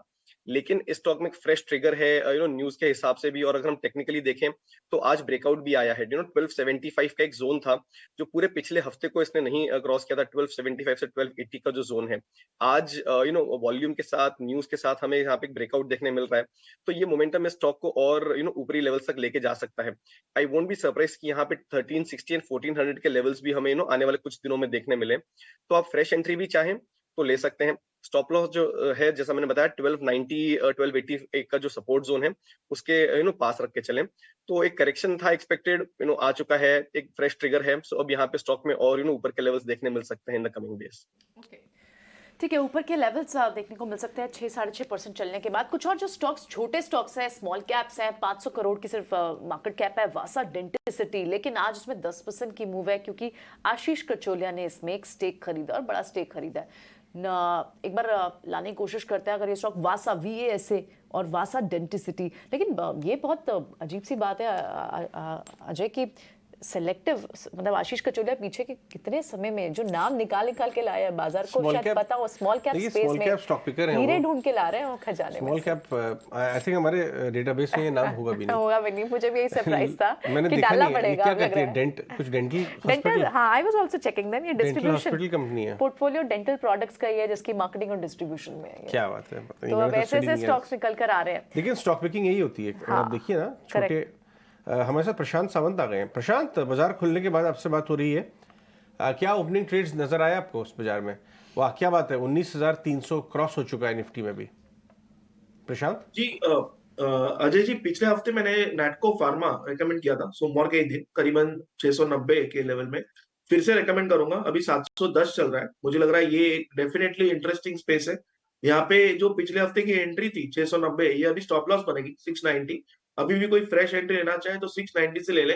मुझे लग रहा है ये स्टॉक कुछ अलग कर रहा है। नेक्स्ट लेवल मुझे लग रहा है 750 से लेके 760 तक ही जा सकता है। काफी अच्छा ब्रेकआउट है और सेक्टर सपोर्ट है। तो मुझे लग रहा है नेटको फार्मा और भी माय पिक। ठीक है, नेटको फार्मा प्रशांत की तरफ से। लेकिन प्रशांत जरा आप ना MCX पर व्यू दीजिए। आज देखिए, शुक्रवार को हमने भारी गिरावट देखी जो इन्होंने 63 मूव्स टेक्नोलॉजीज का सॉफ्टवेयर जो करार आगे बढ़ाया है उसके चलते। आपको क्या लगता है कि ये स्टॉक अभी और गिरेगा, इस तरह से भी इसको शॉर्ट कर सकते हैं? बेस बन चुकी है, जो परसों पैटर्न बना है उसे एक हम स्पिनिंग टॉप कहते हैं, और उसमें वॉल्यूम है तो डेफिनेटली बेस बन चुकी है। इसका मतलब ये नहीं कि आप यहाँ पे एग्रेसिव बाइंग करो, बट अगर किसके पास पोजीशन थी वो स्टक है तो जो परसों का लेवल है उसके नीचे यानी करीबन 1400 ये आपका स्टॉप लॉस होना चाहिए। और मुझे लग रहा है कि ये इवेंचुअली करीबन 1550-1600 तक के लेवल पे जा सकता है। बट यहाँ पे अब मोमेंटम दिखेगा नहीं, क्योंकि ये जो बड़ी गैप डाउन है ये आसानी से गैप फिल नहीं होगी। तो सिर्फ जिनके पास पोजीशन हो वो ट्रेल करें। फ्रेश बाइंग में रेकमेंड नहीं करूंगा, शॉर्टिंग यहाँ पे नहीं करनी चाहिए। ठीक है, शॉर्टिंग यहाँ पर नहीं करनी चाहिए। लेकिन आज हम ना चर्चा कर रहे थे मझगांव डॉक की, लेकिन डिफेंस में मिश्र धातु निगम ये शेयर भी चला है लगातार और आज इसने 300 रुपये का आंकड़ा भी पार किया है। अच्छी तेजी आज है 3% के आसपास की। इस पर जरा शिवांगी आप यू दीजिए, क्योंकि सेम स्टोरी है। हम देख रहे हैं कि डिफेंस में जो कहानी मिश्र मझगांव डॉक की है उसके आधे की तेजी तो महीने भर इसने भी दिखा दी है 30% के आसपास की। कैसे पैटर्न्स इसमें बनते दिख रहे हैं और इसको क्या आप नई खरीद के लिए सलाह देंगी या फिर शेयर थोड़ा थकेगा भी ये? जी बिल्कुल, ये पूरा स्पेस ही काफ़ी पॉजिटिव है और वीकली फ्रेम में हम कंटिन्यूअसली देख रहे हैं कि ये स्टॉक काफ़ी हफ्तों से परफॉर्म कर रहा है और इसके जो सपोर्ट्स हैं वो 1 महीने में काफ़ी अच्छी तरह से शिफ्ट हुए हैं हायर ज़ोन्स की तरफ। तो बिल्कुल यहाँ पे मेरी राय रहेगी कि हम ऐड कर सकते हैं, बने रह सकते हैं। नेक्स्ट जो लक्ष्य है वो 310 के बनते हुए दिख रहे हैं। 295 के एक सपोर्ट को ध्यान रखें। ओके, ठीक है। Alright, thanks so much Shivangi आज समय देने के लिए। कोई डिस्क्लोजर आपका? जी, जो भी स्टॉक्स हमने डिस्कस किया उसमें मेरा कोई पर्सनल होल्डिंग नहीं है। मोतीलाल ओसवाल और क्लाइंट्स में हैव सो। ठीक है, कुछ और स्टॉक्स भी देखते हैं क्योंकि अच्छी तेजी तो आपको दिख रही है बैंक पीएसयू बैंक्स में, स्पेशली ऑटो स्टॉक्स में, कुछ सेलेक्ट बड़े लार्ज कैप्स ऑटो में, ऑटो एंसरी के कुछ काउंटर जैसे जय भारत मारुति लगातार चल रहे हैं। कई स्पेसेस हैं आपके जहां पर अच्छी मूव है। लेकिन एक बार प्रशांत से समझ लेते हैं। प्रशांत, अगर कोई पुल बैक का मौका मिलता हो तो क्या आप जय भारत मारुति, ल्यूमैक्स, ऑटो एंसरी के कौन सा स्टॉक होगा जिसको आप रडार पर रखेंगे? इनका क्विक अपडेट। पिछले हफ्ते आपने मुझे मार्केट ओपनिंग पे पूछा था कि आपके रडार में क्या होगा, तो मैंने 2 स्टॉक्स रिकमेंड किए थे। वन वाज नैटको फार्मा जिसका अपडेट मैंने दिया। Next was Midhani. It was trading at somewhere around 290। मुझे लग रहा है ये एक फिर से 300 के ऊपर आके मुझे लग रहा है यहाँ से ये कंफर्टेबली 330-40 तक के लेवल दिखा सकता है। तो यहाँ पे आप बने रह सकते हो। और जहां तक फ्रेश बाइंग की सलाह है तो मुझे लग रहा है कि यहाँ पे नजारा टेक मुझे एक अच्छे लेवल पे लग रहा है। करीबन ब्रेकआउट हुआ नहीं है, थोड़ा प्रीएम कर सकते हैं। यहाँ पे 690 के स्टॉप लॉस से आप एंटर कर सकते हो और मुझे लग रहा है ये स्टॉक करीबन 7 से 760-70 तक के लेवल तक बहुत कंफर्टेबली मूव कर सकता है। राइट, ठीक है, बिल्कुल। नैटको फार्मा पे तो आपकी कॉल बहुत ही शानदार बेहतरीन थी। अब आप नजारा टेक पर नजर रखे हुए, ठीक है, हम इसे रडार पर रखेंगे। लेकिन इस बीच हेवल्स में भी आज आपको एक अच्छी मूव दिख रही है 3-3.5% की। कुछ क्या इसको बाय करेंगे आप? अच्छे खासे बीटन डाउन के बाद अब ये चलना शुरू हुआ है, क्या ये मूव सस्टेन करेंगी? प्रियंका देखिए, ये आज भी जो इसने हाई बनाया है वो अपने 20 डे मूविंग एवरेज के करीब ही है। तो जब तक स्टॉक इसको क्रॉस नहीं करता, हो सकता है कि थोड़ा सा और आप साइडवेज इस स्टॉक को जाते हुए देखें। आज के दिन के हिसाब से देखें तो क्लियर ब्रेकआउट है, अपमूव ऑलरेडी आ चुका है, बट रेजिस्टेंस के पास है और वहां से टर्न अराउंड भी होते हुए नजर आ रहा है। तो मैं कहूंगा एग्जिस्टिंग पोजीशन जो हो वही इसको 1305 का जो लेवल है इसके ट्रेलिंग स्टॉप लॉस के साथ होल्ड करें। एक बार ये क्रॉस होता है 1330 का जो लेवल है, ये क्रॉस होता है, तब आप यहाँ पे 1360 तक की मूव देख सकते हैं। तो एग्जिस्टिंग पोजीशन होल्ड करें 1305 के स्टॉप लॉस से, न्यू पोजीशन 1330 के ऊपर ही लें। फिलहाल थोड़ा सा रेजिस्टेंस के पास है तो फ्रेश एंट्री जो है ये मैं सजेस्ट नहीं करूंगा फिलहाल। ठीक है, हैवेल्स पर कुछ का ये व्यू। लेकिन हमने जो एक खास सीरीज शुरू की है आपके लिए, ताकि आप वायदा बाजार में जो कुछ एक्शन हो रहा है उसका पूरा बेनिफिट आपको मिले, और इसके लिए हम लेकर आते हैं रोज ऑप्शंस के चैंपियन। दिन भर ये सीरीज आपके लिए हम लेकर आते हैं और फिलहाल वक्त हो गया इसी कड़ी का।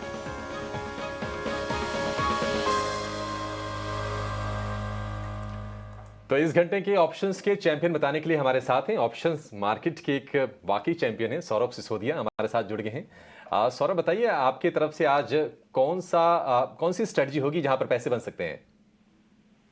गुड मॉर्निंग अभिषेक। मैं एमएनएम के साथ जाना चाहूंगा। एमएनएम का पहले अगर लॉजिक समझे तो एमएनएम के चार्ट में देखे तो कल के सेशन में स्टॉक ने 20 मूविंग एवरेज एक बाउंस बैक दिया था। उसी ब्रेकआउट के बाद आज कल का हाई ब्रेक हुआ और एक on the upside follow up आ रहा है। तो एमएनएम में एक बुल कॉल स्प्रेड के साथ जाना चाहूंगा, जिसमें जो 1460 की स्ट्राइक है एमएनएम की जुलाई सीरीज की, उसमें खरीदारी की सलाह होगी और जो 1500 की कॉल ऑप्शन है उसको सेल करेंगे। तो बेसिकली आप 40 रुपए पे 1460 की कॉल को बाई कर रहे हो और 1500 की कॉल को 24 पे बेच रहे हो। तो आपको जो मैक्स लॉस है 16 पॉइंट्स है और जो प्रॉफिट आएगा अगर एमएनएम 1500 तक आता है तो आपको इसमें 40 रुपए तक का प्रॉफिट हो सकता है। तो ओवरऑल ये स्ट्रैटेजी जिस तरीके से ट्रेंड है उसके साथ आई थिंक प्ले करने की सलाह होगी। और मुझे लग रहा है कि जिस तरीके से मोमेंटम है आने वाले दिनों में एमएनएम और बाकी ऑटो पैक में भी अच्छा मोमेंटम ऑन द अपसाइड देखा जा सकता है। ठीक है, तो सौरभ की तरफ से ये व्यू, महिंद्रा एंड महिंद्रा 1460 की जुलाई की कॉल खरीदनी है 42 रुपए पर, और 1500 की जुलाई कॉल 24 पर बेचनी है। कुल प्रीमियम इसमें होगा 36,100 का। अगर हम प्रॉफिट की बात करें, मैक्सिमम जो प्रॉफिट होगा 15,400 का होगा, और अधिकतम जो नुकसान आपको हो सकता है स्ट्रेटजी में होगा 12,600 रुपए का। तो महिंद्रा एंड महिंद्रा आज हम देख रहे हैं, जिसकी हम चर्चा भी कर रहे थे, इसको हम हाईलाइट भी कर रहे थे आपके लिए, और 1.5% ऊपर ये शेयर फिलहाल ट्रेड कर रहा है महिंद्रा एंड महिंद्रा का। लेकिन आज हम देख रहे हैं कि अजय, महिंद्रा एंड महिंद्रा के अलावा आप जो ट्रैक्टर वाली जो चीज़ हाईलाइट कर रहे थे ना, एस्कॉर्ट्स में भी आज हम तेजी देख रहे हैं। हाँ, farm equipment, farm related stocks जो हैं, जबकि एमएनएम का रिजल्ट सेल्स अभी आया ही नहीं है, लेकिन लोगों को ये लग रहा है कि अगर एस्कॉर्ट्स ठीक दिया नंबर, वीएसटी ठीक दिया, तो शायद लीडर जो है वो और तगड़ा नंबर दे देगा। करेक्ट। एक और के आसपास ही ट्रेड कर रहा है स्कॉट्स भी। जी हाँ, थोड़ा फंडा एक्सपर्ट कोई होता तो थोड़ा चर्चा करते कि कुबोटा के आने के बाद बदलाव आए, वैल्यूएशंस क्या थोड़े से अब कंसर्न वाले एरिया हो रहे हैं, महंगे वाले डायरेक्शन में, पता नहीं, जा सकते, मैंने देखा नहीं। लेकिन आपको एक और स्टॉक बताऊं मैं, ट्रेडर फेवरेट सुजलॉन, हम आपको 8 रुपए से बता रहे हैं, शुक्रवार को चर्चा भी कर रहे थे, आज 17 रुपए का भाव हो गया, देख रहे हैं 17 के आसपास से भाव हो गया, 10% ऊपर है आज भी। और इसके अंदर करेक्ट, मैं वैसे बहुत बड़ा फैन नहीं हूँ पेनी स्टॉक्स का, लेकिन यहाँ पे एक बहुत बड़ा टर्न अराउंड अटेम्प्ट हो रहा है। जो तांती जूनियर जी हैं, वो उन्होंने डेट रिस्ट्रक्चर कर दिया है, काफ़ी अच्छे अच्छे लोगों के साथ एनालिस्ट मीट किए पिछले हफ्ते, काफ़ी अच्छा काम, एटलीस्ट अटेम्प्ट तो कर रहे हैं, नंबर्स में आना शुरू होगा अभी, लेकिन अटेम्प्ट तो कर रहे हैं। 50% ये स्टॉक चला है पिछले 1 महीने में, तो मोमेंटम तो तगड़ा है। अगर हम लेके बैठे हैं खुश, तो क्या करना चाहिए, और लेने का मूड बना रहे हैं तो क्या करना चाहिए? सुजलॉन। तो अजय, मैं इसमें थोड़ा सा लंबा व्यू देता हूं। Of course trader favourite counter हो गया है अब ये, स्पेशली बिकॉज मोमेंटम इसमें हम आते हुए देख रहे हैं, एंड सस्टेनेबल मोमेंटम है। पहले भी स्टॉक ने इस तरीके के मूव्स दिए हैं और फिजल आउट हो जाता है। अगर आप देखें तो 12, 12.5 के जो लेवल्स हैं, इसके आसपास से फिजल आउट हो जा रहा था। अब उसके तो काफी ऊपर ट्रेड कर रहा है, वॉल्यूम भी इसमें अच्छी खासी बनी हुई है। तो मैं थोड़ा सा इसमें लॉन्ग टर्म या मीडियम टर्म के हिसाब से कह सकते हैं व्यू दूंगा। तो आप इसमें अगर एग्जिस्टिंग पोजीशन लेके बैठे हैं, तो 20 रुपए के हिसाब से इसमें 20 रुपए के पहले टारगेट के हिसाब से इसमें बने रहें। दूसरा टारगेट 24 रुपए का है। सो यहाँ पे आप अगर फ्रेश एंट्री चाहें तो भी थोड़ा सा पोजिशनल व्यू लें और इन लेवल्स के हिसाब से इसमें एंट्री कर सकते हैं। स्टॉप लॉस जो है ये करीब 13.5 के जो लेवल्स हैं इसके आसपास रख के चले। फिलहाल जैसा आपने बताया, मूव आया है और जिस तरीके का हम सेटअप अब इसमें बनते हुए देख रहे हैं, लग रहा है कि ये सस्टेनेबल है और ऊपरी लेवल्स दिखा सकता है, बट हम जानते हैं वॉलेटाइल है। तो यही राय रहेगी ट्रेडर्स के लिए कि आप इसमें पोजीशन लें तो स्ट्रिक्ट स्टॉप लॉसेस के साथ काम करें। स्टॉप लॉस आपको नजदीक का रखना, ये कुछ की सलाह है सुजलॉन के लिए। अमेजिंग रैली रही है, लेकिन एक बढ़िया तेजी प्रशांत दिख रही है जीएनए एक्सेल्स के शेयर में। शुरुआत जहां पर हुई थी वहां से और ये तेजी गेन कर रहा है शेयर। ये 858 रुपए के आसपास किसके भाव हो गए हैं जीएनए एक्सेल्स की। क्या व्यू होगा आपका इसमें? 8% ऊपर ये डे हाई पर फिलहाल ये ट्रेड कर रहा है शेयर।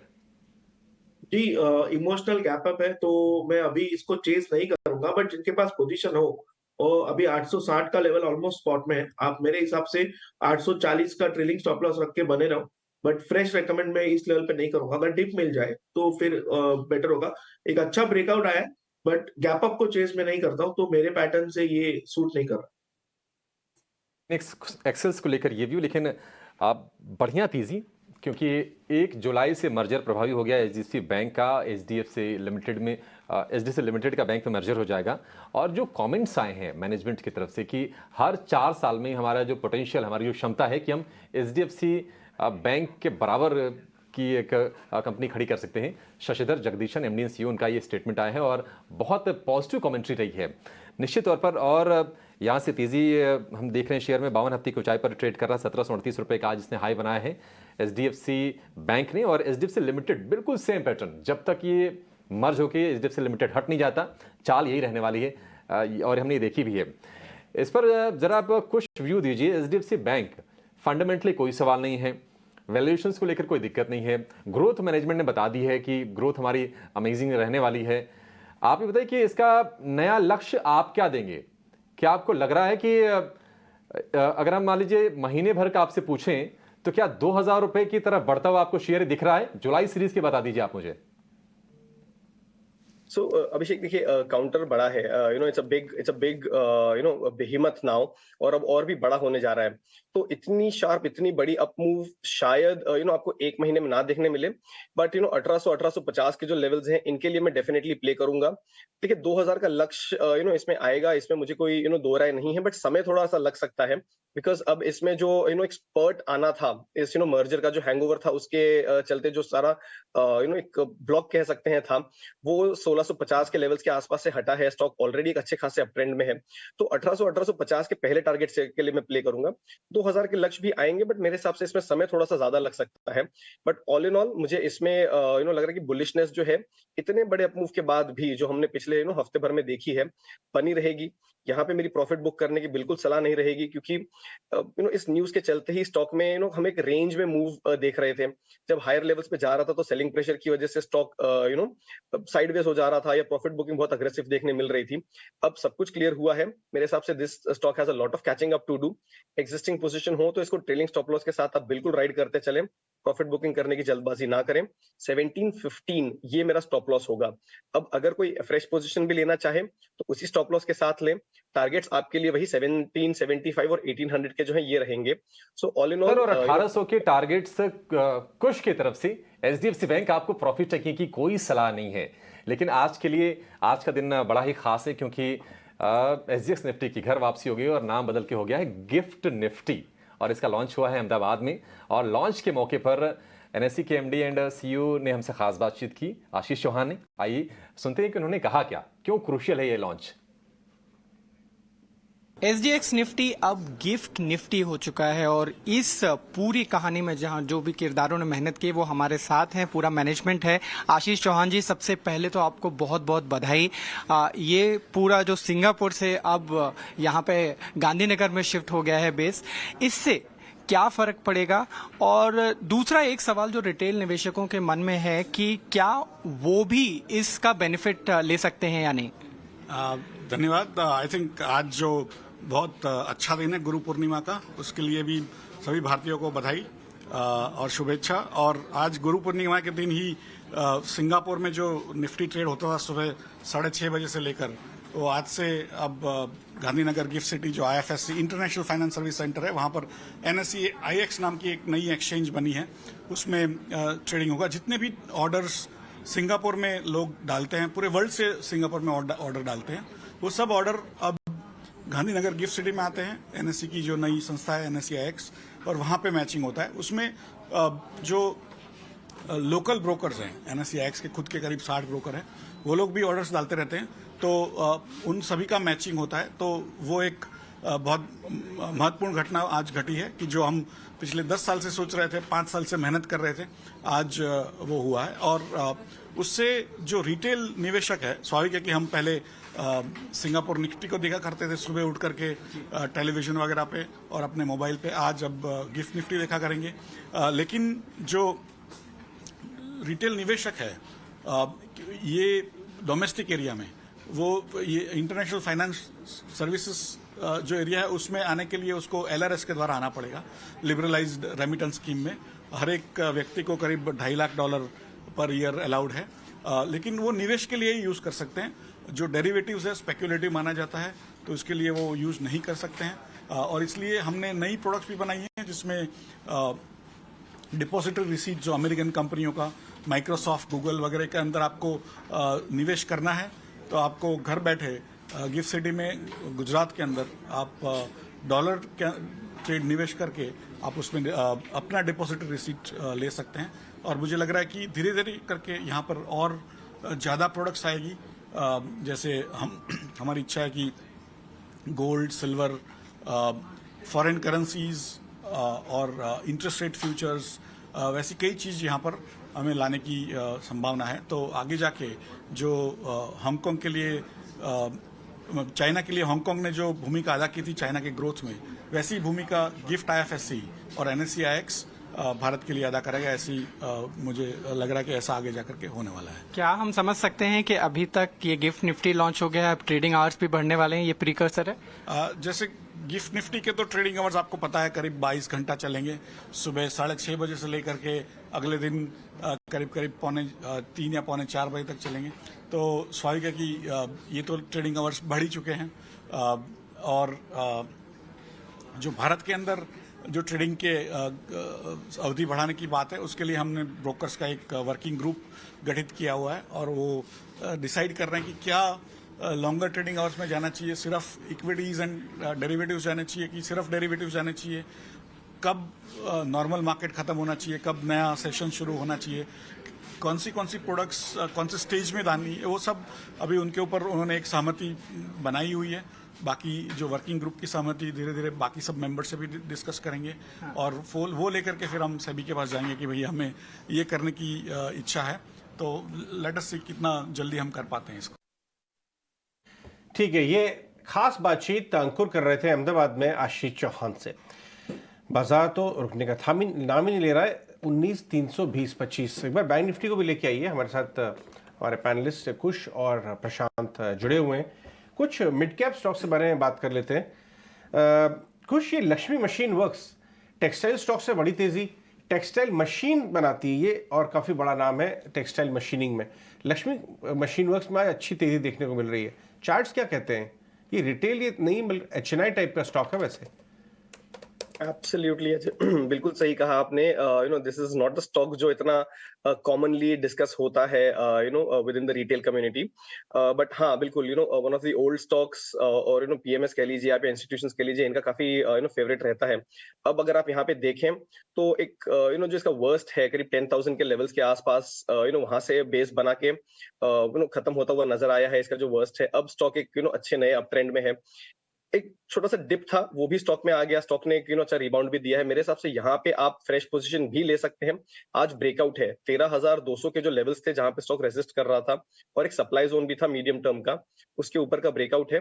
यहाँ पे आप एक फ्रेश पोजीशन लेके चलें तो आपके लिए टारगेट जो है 13,900 का रहेगा पहला, और दूसरा टारगेट जो है 14,500 का रहेगा। स्टॉप लॉस आप 13,000 के थोड़ा नीचे लेके चले करीब 12,800 के करीब।